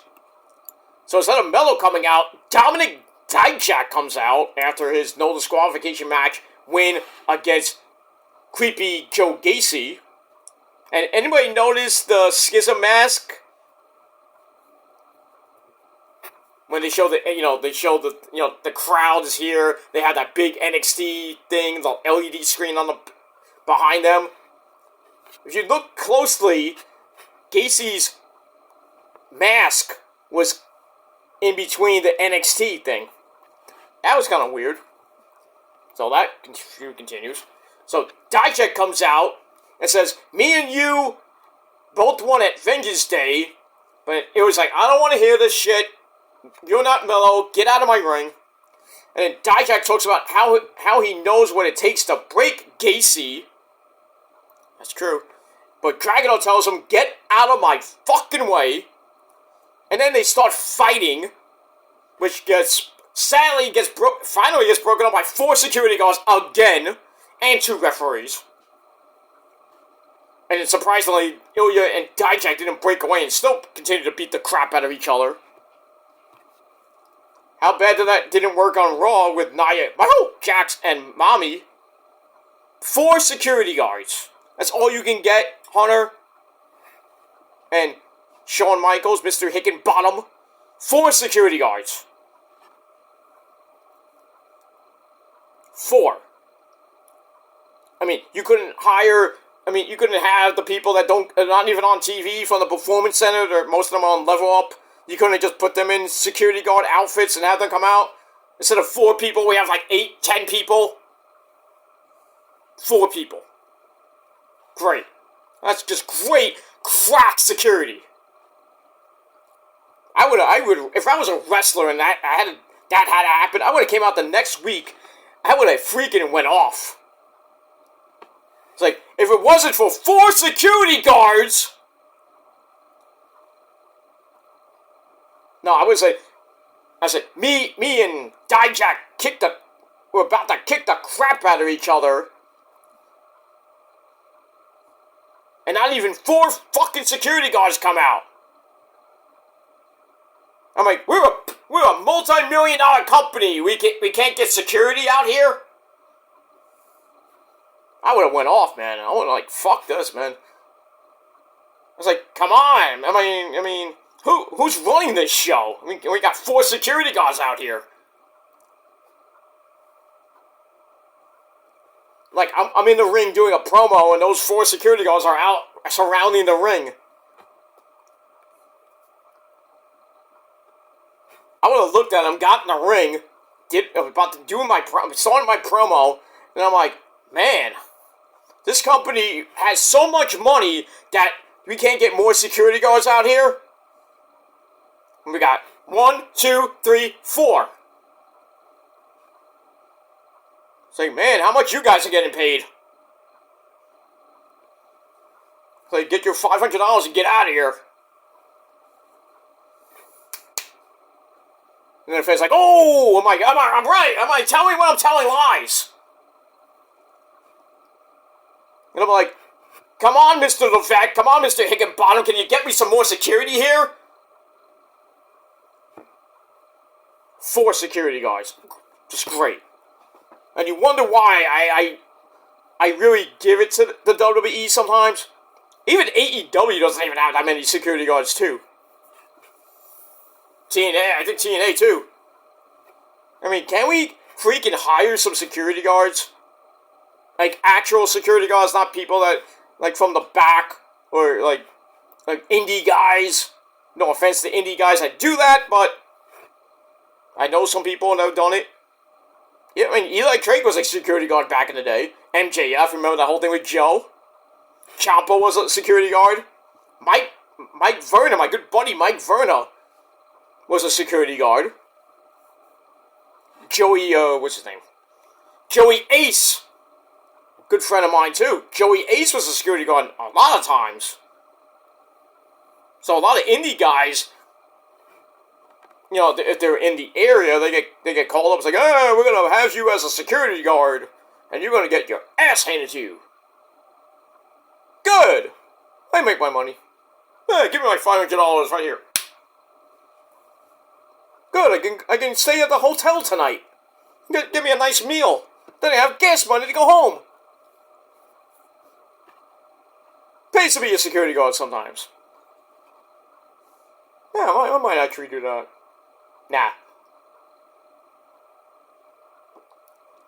Yeah, if I was a security guard, I'd like to break up a fight between, like, freaking Oscar, Kyrie, Io, and, like, 3 other girls.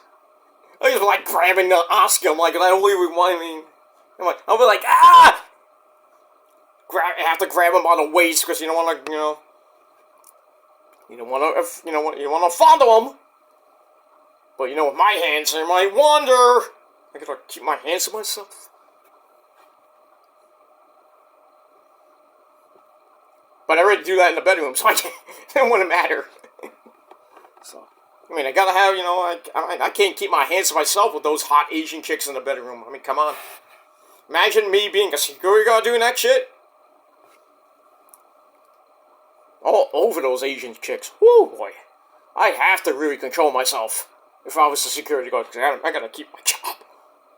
I gotta do my job. I gotta make my $500, man. I'm like, come on, Melo, stop you!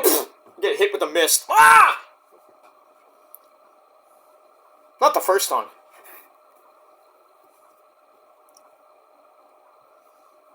Yeah, you spit in my face. Hey, I mean, what's better, getting misted in the face or getting, the girl squirts in your face?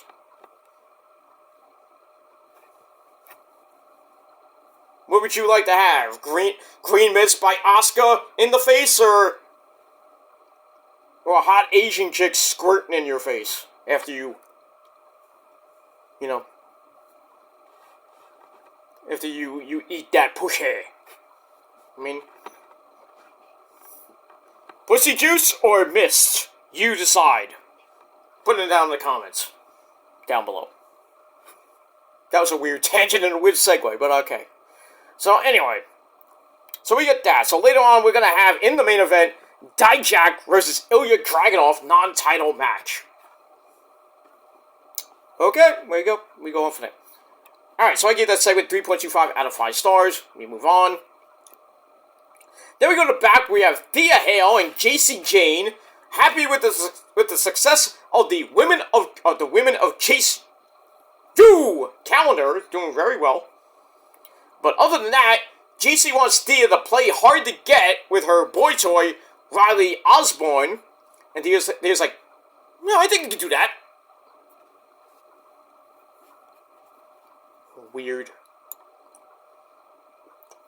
little thing with her and Riley. Riley's like, can I ask you out?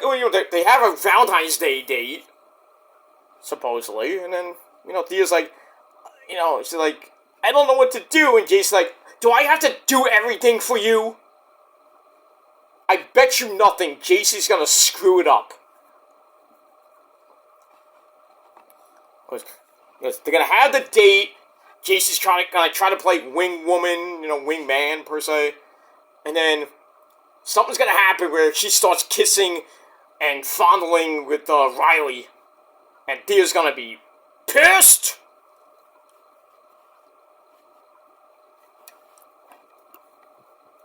I guarantee that's going to happen. Thea Hale is going to have her heart broken after JC takes her man.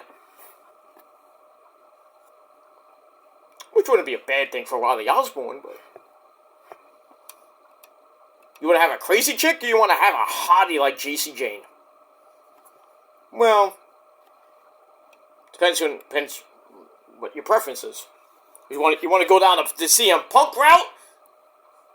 I dig crazy chicks, yeah. That's why you banged and married AJ Lee, that Aish. Or do you want to have a hot, sexy, gorgeous woman like JC Jane? That's a toughie. That's a toughie. But the way they, not shaming them, but looking by their looks, but I would personally go with JC Jane. But, it is what it is. JC Jane's going out with a black guy. Nothing wrong with that. She likes the BBC, so... To each their own. But... That guy that's banging JC Jane... Good man. I think Thea Hale's got a boyfriend, too, so, good luck with that. Hell, the guy that's going out with Mandy Rose. What's his name? Tino Sabatelli? Whew. That's an Italian guy's name. Got a good Italian last name. Bagging that hot peach. Whew. I tell you. I keep telling you, Italians are great lovers. Don't believe me, ask Rosa. She knows. Lay down that pipe. She's been... loving it for 16 years almost. Not married 16 years. We've been together for 16. Married for 9. And I am not proving it. So deal with it, bitches. Jealous because you can't get married. And you can't get laid on a daily basis almost. Because when we go to town, we have wars, man. We go hardcore. No blood involved. Well, yeah, blood. Rosa has. Well, never mind. I'm getting too graphic. Stop it. I tell ya. Okay. Anyway, so we're gonna see what happens with Thea Hale and Riley Osborne next week with their Valentine's date. Oy. That should be exciting! It was going to end really bad, or it was going to end really good for Riley and Thea. I'm pretty much leaning to really good. I think Riley and Thea are going to play tonsil hockey. Either that, or Thea's just going to jump on freaking Riley and go to town. Which isn't a bad thing. I just think it'll just look weird. Next thing you know, that we're having a chase you, sexcapade in the ring. You know what I mean? We're having Edge and Lita sex celebration in the ring. On campus. Crazy. Alright, so we got that. So I gave that 2.25 out of 5 stars. And then after that, we go, you want more weird? We go to Von Wagner and Robbie E.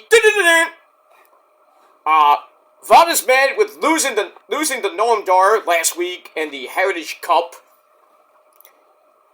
Then him and Robbie E are talking, and they're talking about Robbie's kids. And Von's like, oh, the Bash Brothers! And then we see the kids come in. And basically, they're saying, tag team, tag team, tag team. And then Von's like, yeah, tag with me. And Robbie is like, alright, one time only, we will tag against Noam Dar and Oro Menza next week. Yay! So now we got kids freaking booking matches. That's great. They're not great bookers like HBK, but still. 8-year-olds booking matches now. 8-year-old kids now in freaking storylines. What is this? Like, the WWE has gone to the kids. I mean, it is PG, technically, still. God forbid we have an 8-year-old GM next. I mean, we have -1 in AEW. Not the GM, but he's here and there.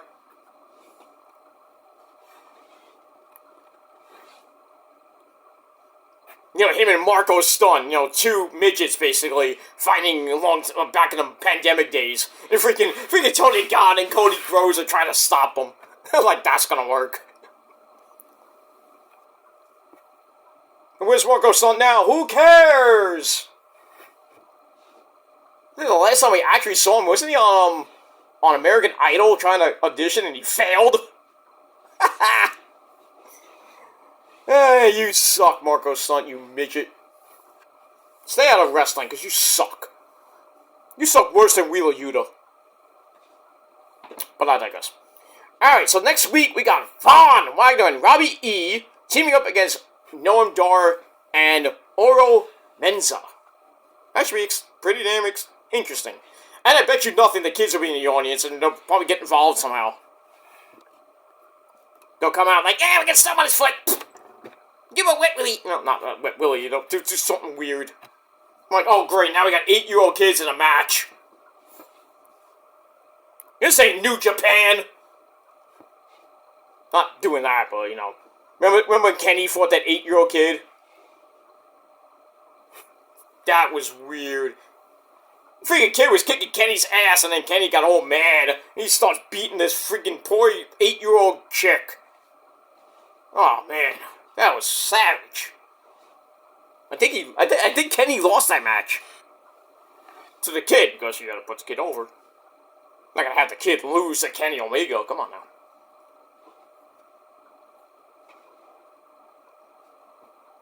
I mean, if remember Nicholas and was a tag team champion with Braun Strowman? They won the tag team belts at WrestleMania, and then they're like, oh no, we can't have an 8-year-old kid be the tag team champion. We have to drop the belts. Next thing you know, we're gonna have 8-year-old GMs. So WWE will really go to the kids. It's not even Disney. That would be weird. 8-year-old GMs, and and WWE's owned by Disney. Thankfully, TKO came in. Raw's on the Disney Channel. Or Disney Plus. We have 8-year-old kids, and then Mickey and Minnie come out. And then Mickey and Minnie have a storyline with Goofy. Because you know how Minnie's fucking goofy, right? I kill myself. I love it. Alright, so we got that. So I give that 2.25 out of 5 stars, and that's that. Alright, then we go to our next match. Lexus King, Mr. Brian Pillman Jr., taking on Riley Osborne. Don't call him Ozzy Osbourne. Speaking of Brian Pillman Jr., the estate of Brian Pillman Sr. Now we're getting merchandise for Brian Pillman Jr. Brian Pillman Sr. So we're gonna get a lot of loose cannon shirts on WWEshop.com. I think that's a lead-in. Some people are saying, "Oh, Brian Pillman's gonna be in the Hall of Fame." Please, I would mark out like finally we get Brian Pillman in the Hall of Fame.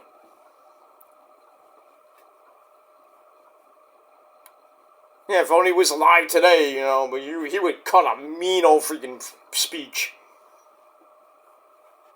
All you smart marks out here in the audience. Let me just whip out my cock. We're at the ECW arena. Take a piss test. And the Shane Douglas has to come out and stop it. That was a crazy fucking night at the ECW arena when Brian Pillman Sr. made his ECW debut. He was only there for like a cup of coffee. But that night was crazy. I was actually at that event, which is crazy enough. The fans were going nuts. They had this fan get beat up by Pillman. Like, the entire freaking roster comes out after freaking Pillman was about to freaking whip out his wang and piss in the ring. And then freaking Todd Gordon comes out. And then Paul Heyman comes out. I was like, this is not what we talked about. And then Shane Douglas comes out, is ready to kick Brian Pillman's ass.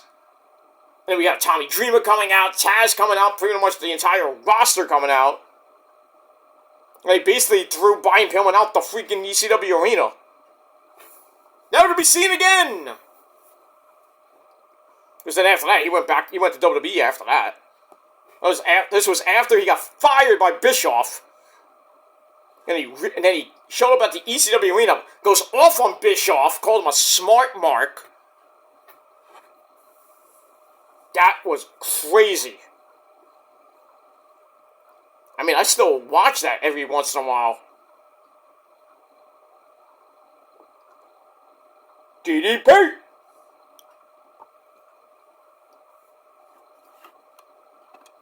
It is what it is. But we got that. But great that WWE's and the estate of Brian Pillman are putting out merchandise for the guy. And I really hope it's leading to possibly Brian Pillman being in the Hall of Fame. He might be the first inductee, and not going to be the highlighter. I mean, the highlight guy, the main guy that's going to get put in the Hall of Fame first. I still think it should be, it really should be Bray Wyatt.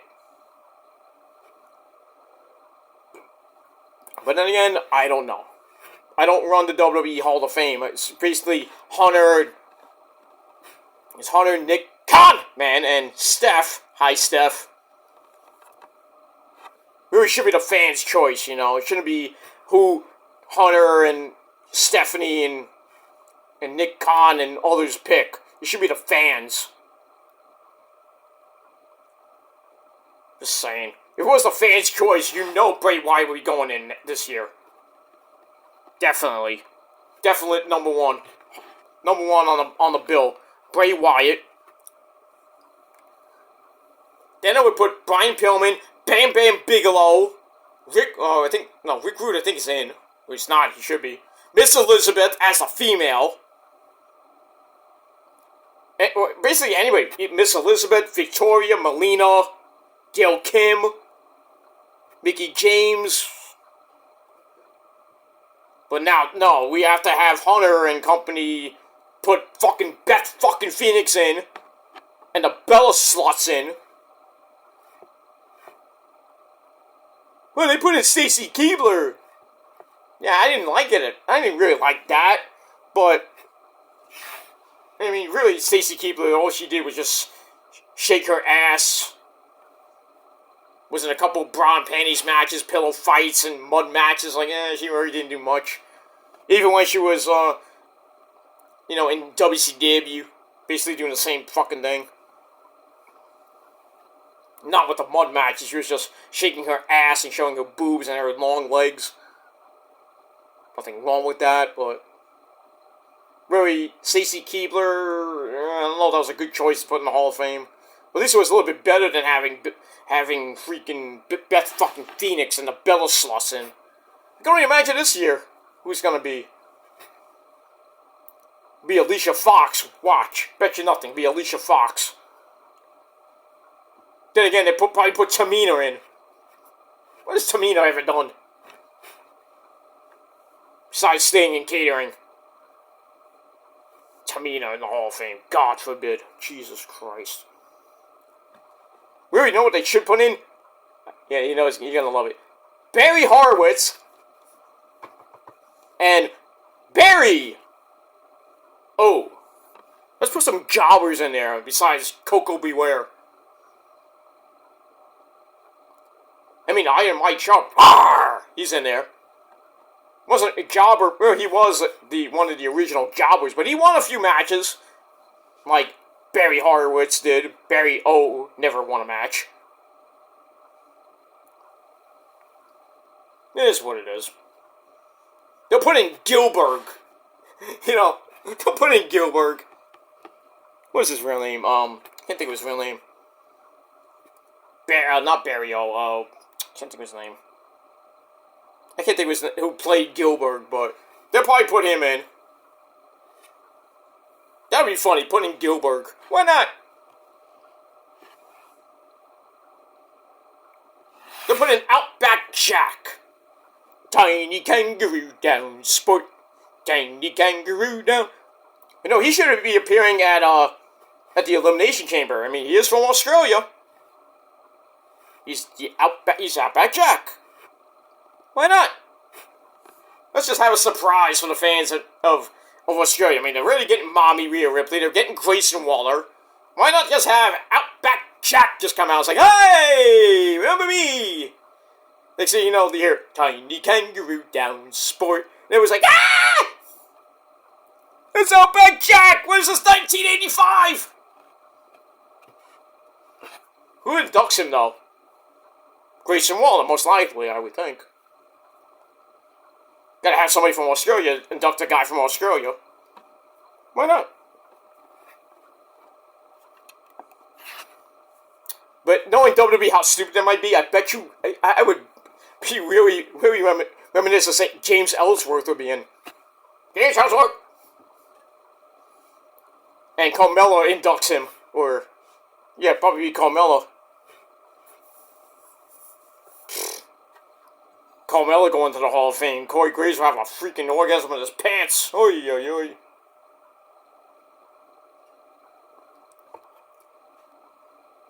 I really hope we have a great Hall of Fame class this year. Last year was pretty good with Rey Mysterio.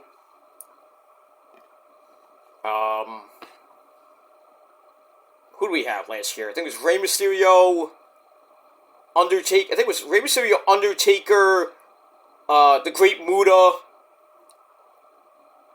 God dang, I can't even think. The Shad Gaspard Award. Well, the Warrior Award. Now it's the Shad Gaspard Award. Or the Dana Warrior Award. Now it's whatever. But I can't remember everybody that was in the Hall of Fame last year. I don't even know. But we better have a fucking good Hall of Fame class. Because if we don't, like, the Hall of Fame is a joke as it is, and you know how many videos I did of the Hall of Fame, and how bad it is, and who should be in the Hall of Fame.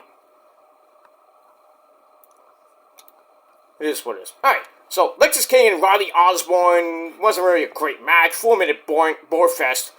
Lexis King wins with the coronation. Bing bang boom, 4-minute match. Who cared? 2.25 out of 5 stars for that. And we move on. Alright, then we get a video on the lovely Kaylani Jordan, for no apparent reason. Then we go to the women's locker room. We have the lovely Kiana James. Ooh, yes, the accountant. And her best friend, the big woman, Izzy. Well, not big woman, fat, but tall Izzy Dame, complaining about the locker room. And then Brindley Reese, the resident cheerleader now, she comes in so excited, like, hey! And then she gives them a drink. They take a sip of it. I guess they didn't like it because they poured the drink out. This drink tastes a little dirty. Would you like some tea with your tea, Mr. Eagle? Eagle! Arr. Maybe it wasn't alcohol. I don't know. Yeah, so they pour it out, and we're gonna get this segment anyway. So I was like, pfft, whatever. All right, 2 out of 5 stars for that. Move on. All right, then we go to the parking lot. We see Trick coming back to the arena. So I'm like, oh, what's he got to say now? So we're gonna do this again.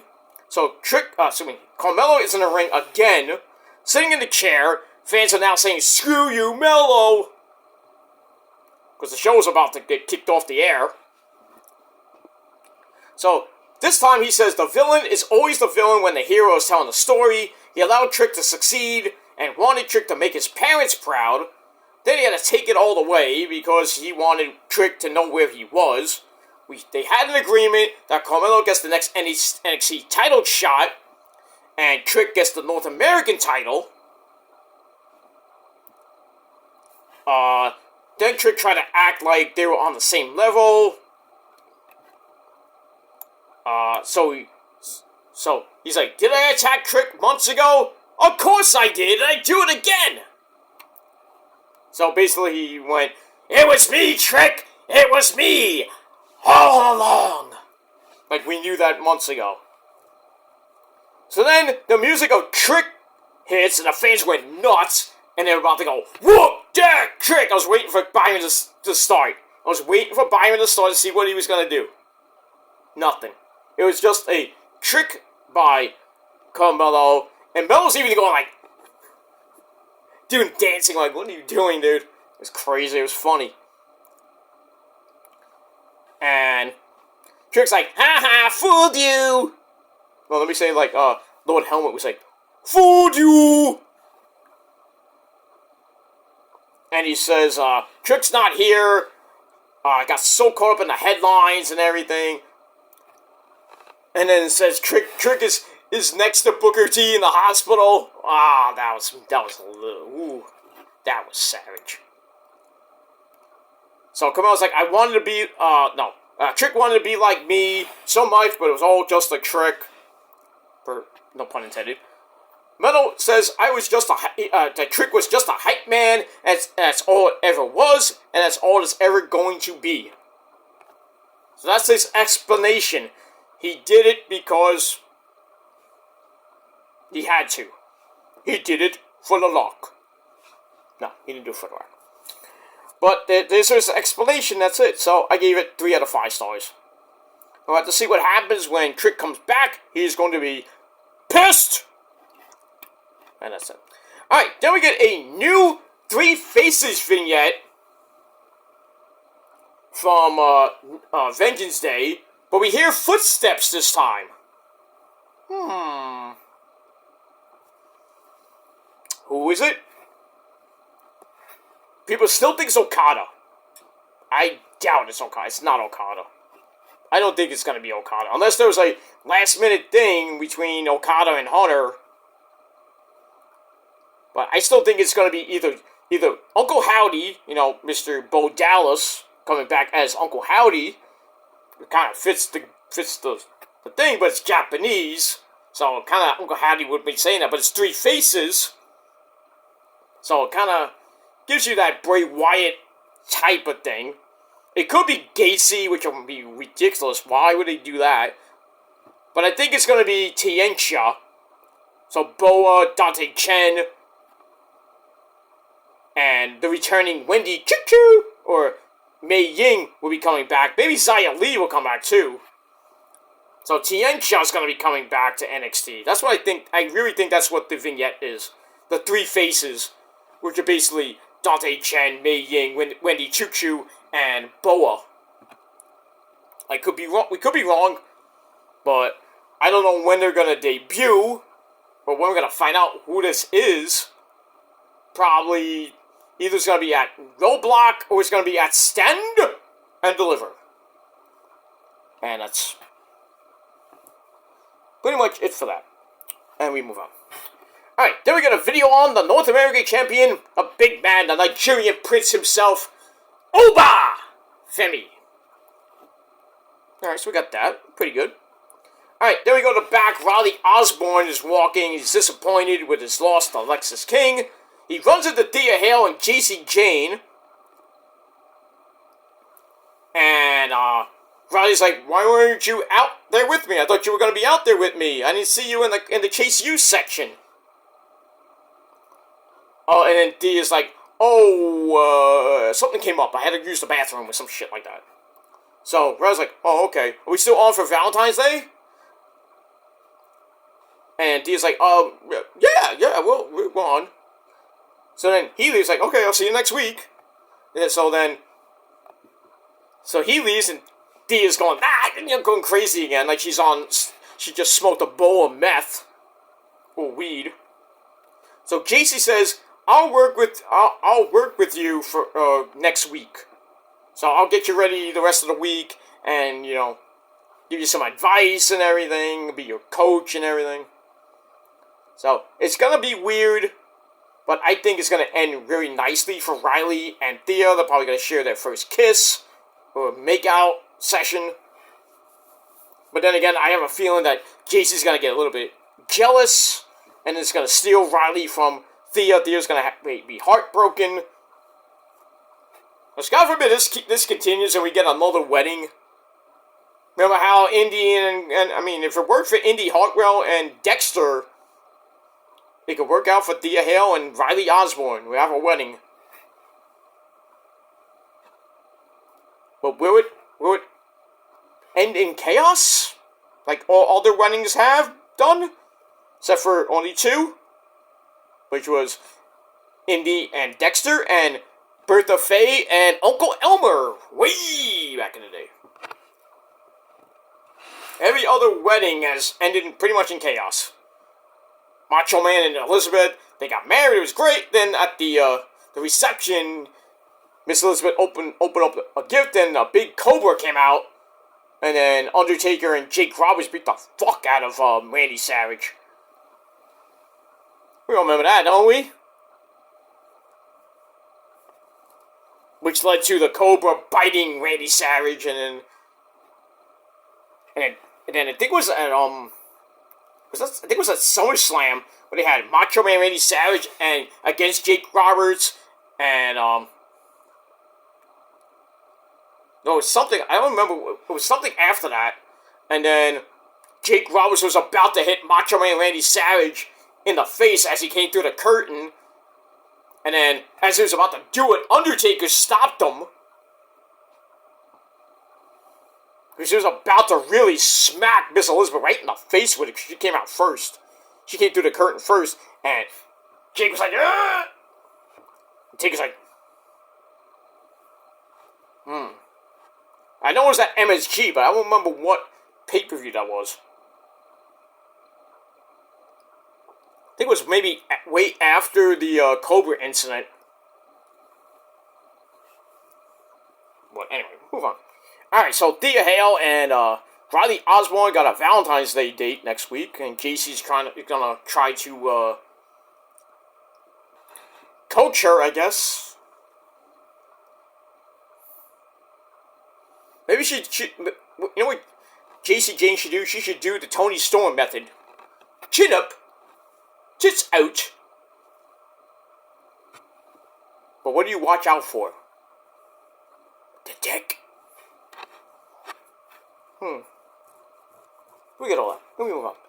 Alright, after that, we go back to the ring with the lovely women. We have another hottie, Roxy, comes out, and she's taking on Lola Face. Hi, Kalamba. Oh, yes. The lovely Lola Vice. Oh, yes. Oh, yes. Booty in that ring. And this is stemming from what happened at Vengeance Day after Lola, cashed in her NXT Breakout contract, making it a three-way dance with her, Roxy, and Lyra Valkyria. And Tatum Paxley gets involved in chaos. Lyra retained the belt, and then Lola and Roxy fight in the back. And then this match happens. So it was a pretty match. Tatum Paxley calls it a distraction, as she basically does an R-Truth and comes out with the NXT Breakout contract. I didn't get that. So that distraction, she comes out, Lola beats her up, but that leads to Roxy hitting Pop Rocks, 1, 2, 3 in 9.5 minutes.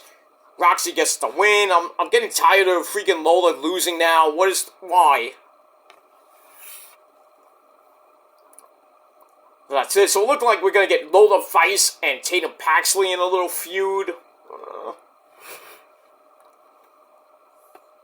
I don't like it. I don't like it at all. They should have made Lola Vice the NXT Women's Champion at Vengeance Day. I think it was just a waste of a cash-in for her. Should have done it later at Stand and Deliver, but it's just me. Alright, so I give that 2.25 out of 5. So that's that.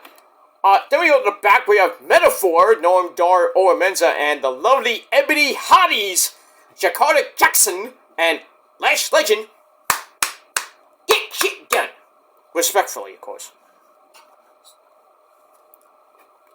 So look, they're not worried about either the upcoming tag team matches coming up. Jakarta Jackson and Lash Legend will be taking on Fallon, Don't Call Me Don Henley, and Maddie Rankowski coming up next. And then Noam Dar and Ora Menza will be taking on Robbie E. and Von Wagner next week. And then Catchpoint 3.0 comes in. You know, Gulak, Regal's son, Mr. Charlie Dempsey, Damon Kemp, and Miles Bourne. They all come in, and they say they want a Heritage Cup title shot. I think it was Damon Kemp wanted it. And Norm's always like, nope, I'm out of here. I don't know. They should just release Drew Gulak. You should go back to... Well, can't go back to CCW, because there is... Really, CCW ain't the same CCW that when he was there. Former Junior Heavyweight Champion, by the way. And World Heavyweight Champion. Wasn't a great champion, by the way. Wasn't a great World Champion, because it wasn't really... He wasn't really fighting in freaking bizarre death matches like freaking, Gacy was. Or even Matt fucking Tremont. Or, Nico Sozio. I mean... Those were crazy. I mean, Nico freaking was in the cage of death. And he freaking got... he got... Woo! I think he got chained to the cage of death. And then, I don't know who it was, but... He brought up a weed whacker in the ring. And just, like, carved Nico up. I mean, god damn! Weed whacker. In the face, too. I was like, ah! Yeah, that was a crazy cage of death. And I've seen crazy. I've been to a couple cage of deaths. Ugh. Those are crazy.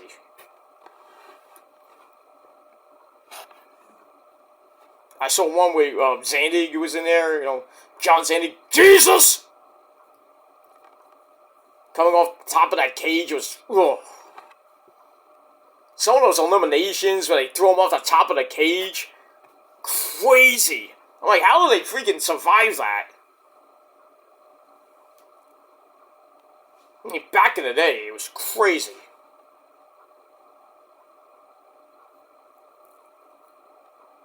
I remember when they came from the top of the ECW arena where the stage was and everything. Not the stage. Where they did the commentary. Joey Styles was doing commentary and everything. Blah blah blah. On the top, with the ramp is here, and they have the top here. So they made that, and they had like a walkway with a cage, like a scaffolding of a cage. They had the 2 rings. They had the cage of death over here. They had a ring filled with like thumbtacks or whatever they put in there. Then they had a cage like this, like a bridge. Then they had a cage like slanted. They had a couple of cage slants, and people get thrown into that, and it breaks, and they're hanging for dear life above the freaking thumbtack covered ring. And then what are they gonna do? Well, I can't hold on. Oh!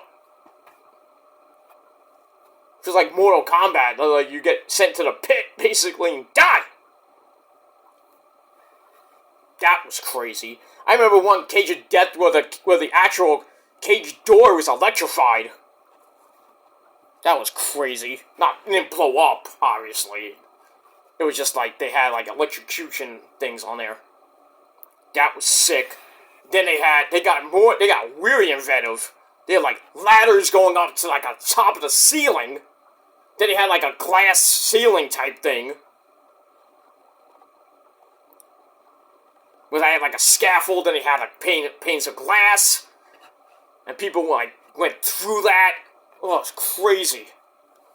Man, Cage of Death was the shit back in the day. Now you can pretty much get that in GCW with, they don't call it the Cage of Death no more, but what do they call it? Cage of Survival now.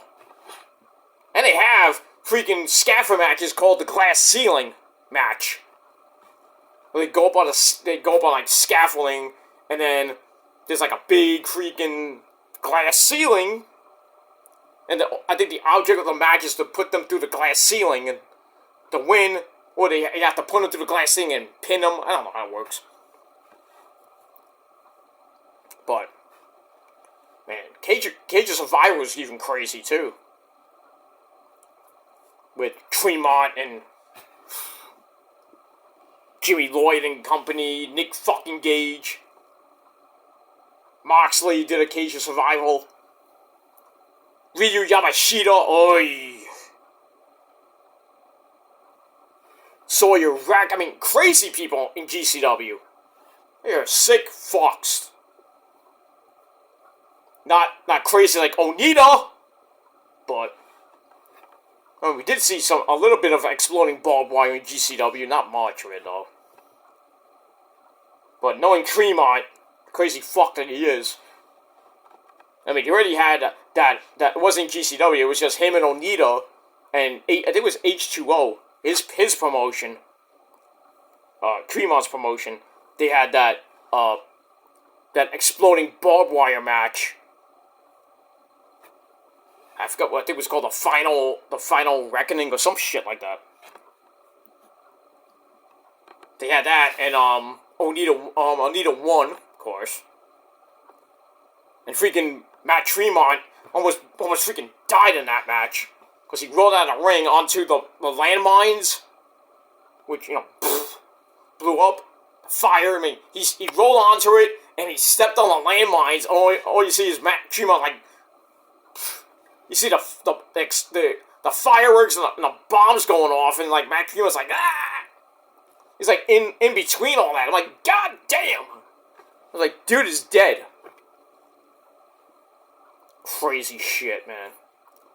Then he got hit. The first one he got hit, I think in the face or the stomach with Onita's barbed wire exploding bat. Onita has been hit so many times with that in his own promotion now. He saved an old dude from basically getting hit in the face with it. I saw something on Instagram with that. Onita's getting held, and some Japanese guy is about to hit this old schmuck, or whoever this guy is. He's being held back, and then you see Onita kind of like come in, and he takes the thing right in the side of the ribs and stuff. the whole thing, I mean, the bat blows up, obviously, and then Onita just, like, crumbles to the floor. The old guy freaking looked like he took it too, and he crumbles to a heap. I mean, those sick bastards in Japan are fucking sick. Crazy. Alright, we move on. Alright, so next week we got Ora Menza and yeah, but that I'm not gonna go through that. So we had that. Alright, so we get to our next match.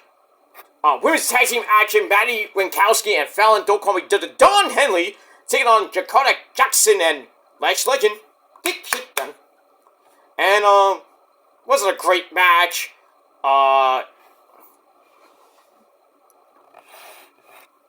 Getting to the end and got a hot tag to Fallon Henley to pick up the pace. Lash Legend helps Dakota pull Henley's throat into the ropes. Ow. And then Maddie comes in and gets powerbombed by Lash Legend. 1, 2, 3 in 5 minutes. So the Ebony Hotties get the win. Made me happy. And that's pretty much it. But the match itself was kind of So 2.25 out of 5 stars, and that's it. Alright, after that, we go to the men's locker room, where we have Josh Briggs there. And, he's just there. And then the resident virgin comes in, Brooks Jensen. Kind of looks like somebody I know, a certain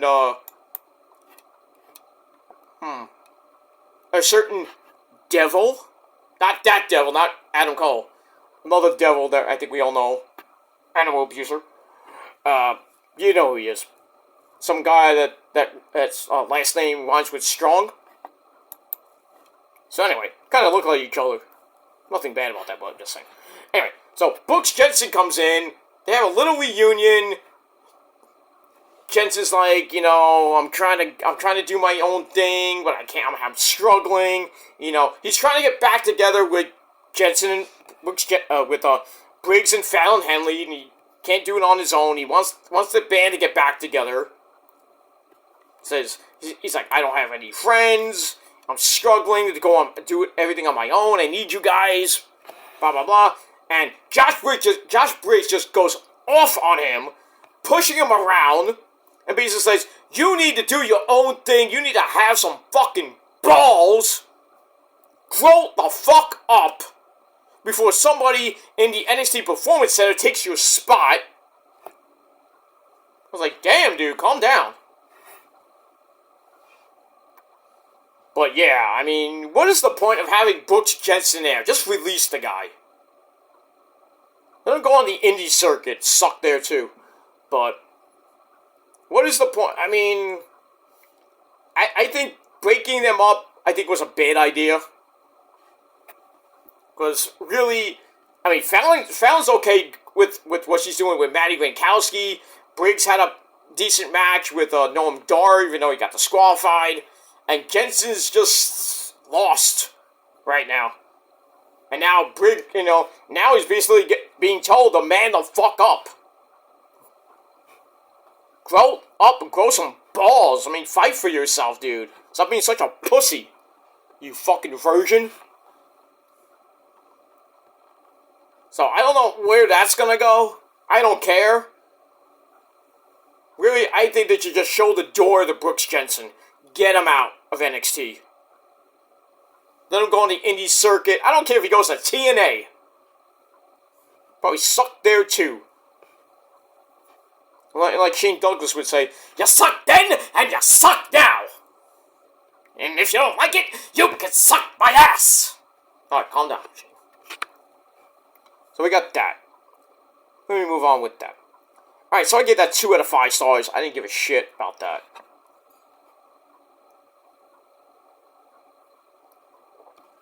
We move on with that.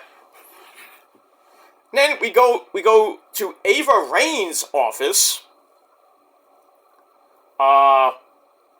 And she's talking with the lovely Jada Parker.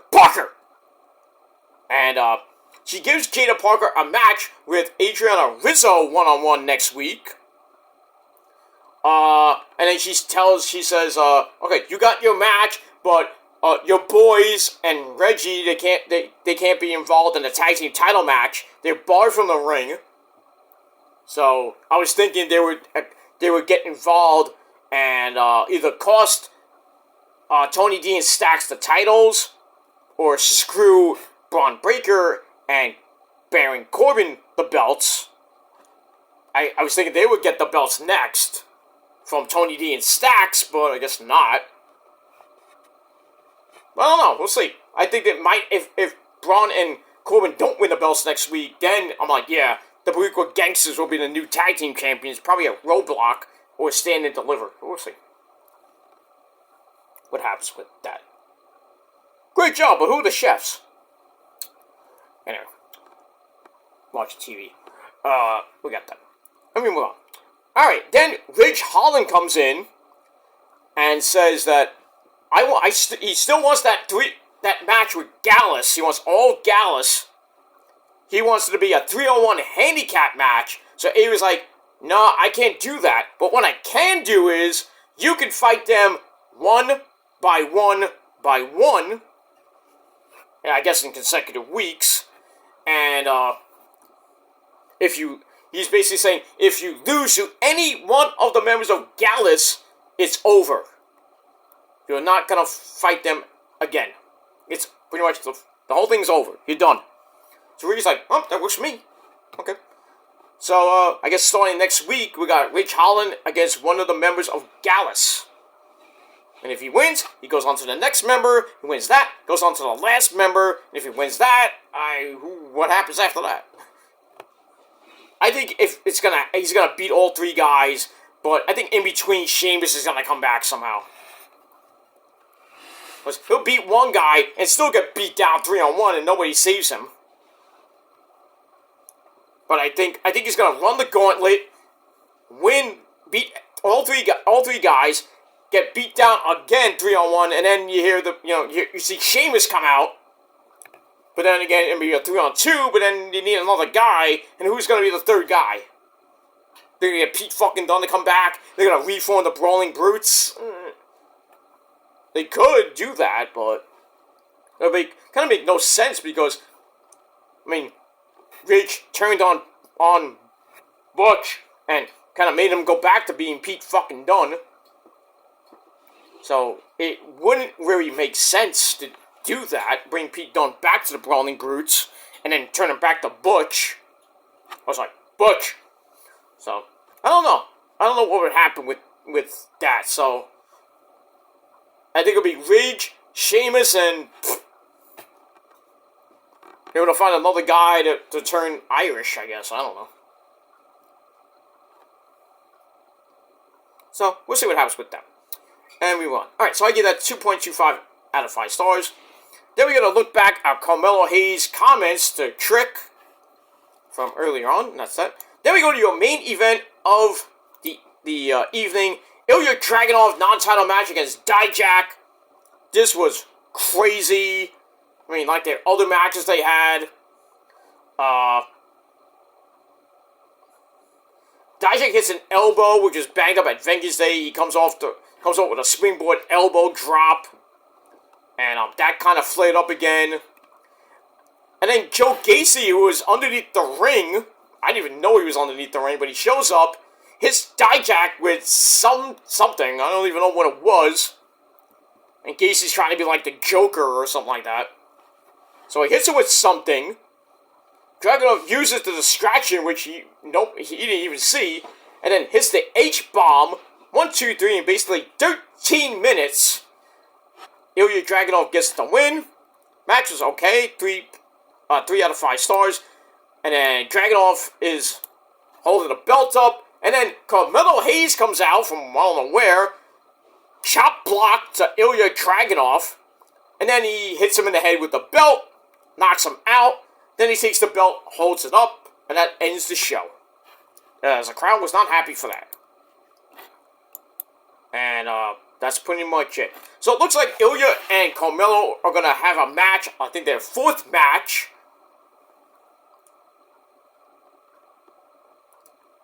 In their little feud. I think Carmelo will probably win the match at Roadblock. and then at Stand and Deliver, Trick will come back, and they'll have Trick and Melo for the world title. Trick will win the title at Stand and Deliver. Or, what I think is going to happen is, we'll get Ilya and Carmelo for the belt.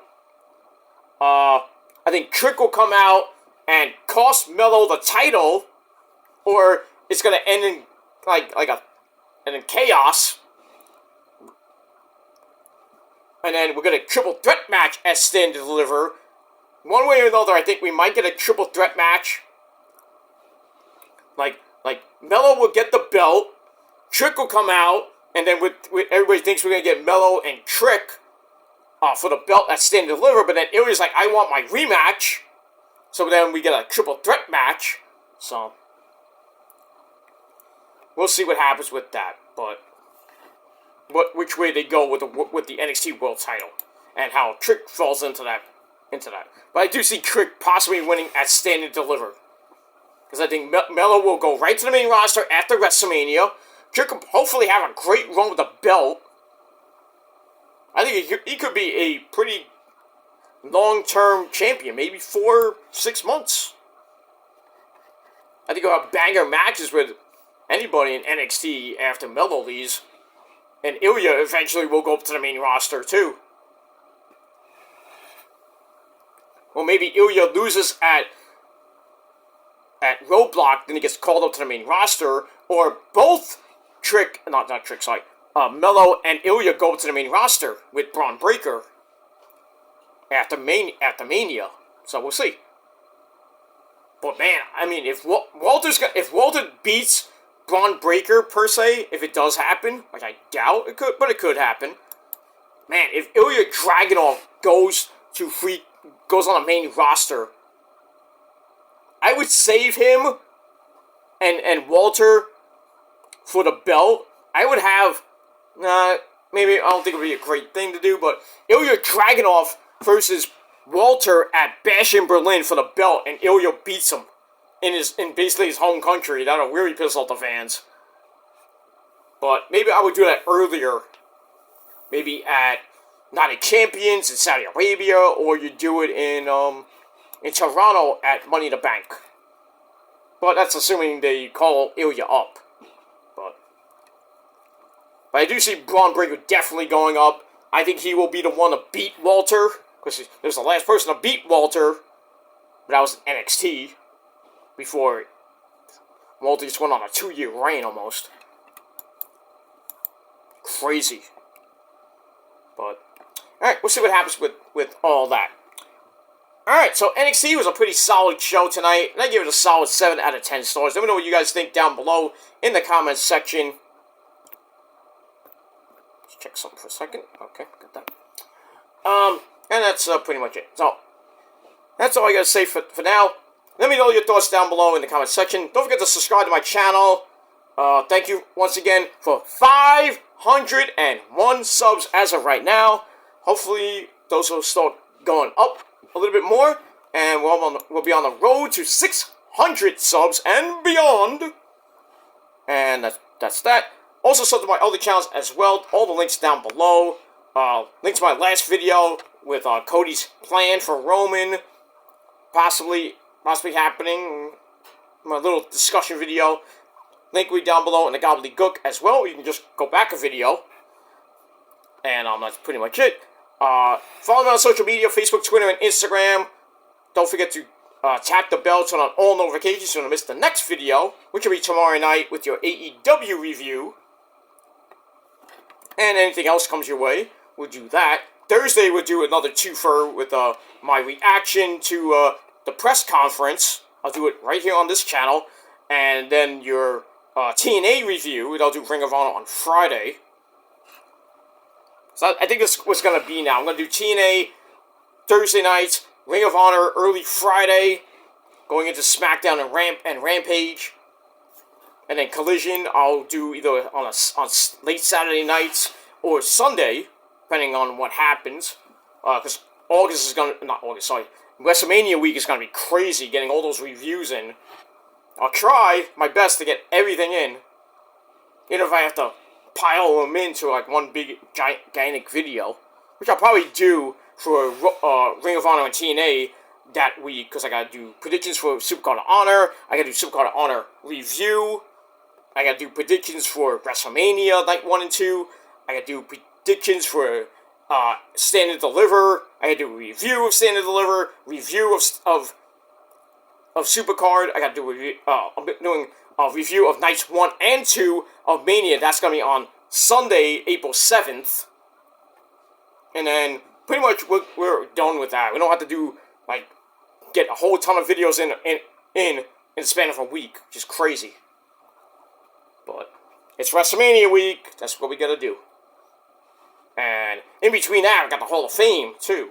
But I'm not gonna review the Hall of Fame. I'll talk about the inductees when they get announced, as I usually do on this channel. So we'll talk about that later. But we got that. But tomorrow we got Dynamite.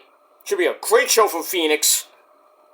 We got Ring of Honor and TNA next week. Tomorrow, Thursday, I should say. Ring of Honor episode 50 of their TV show. That's pretty damn nice.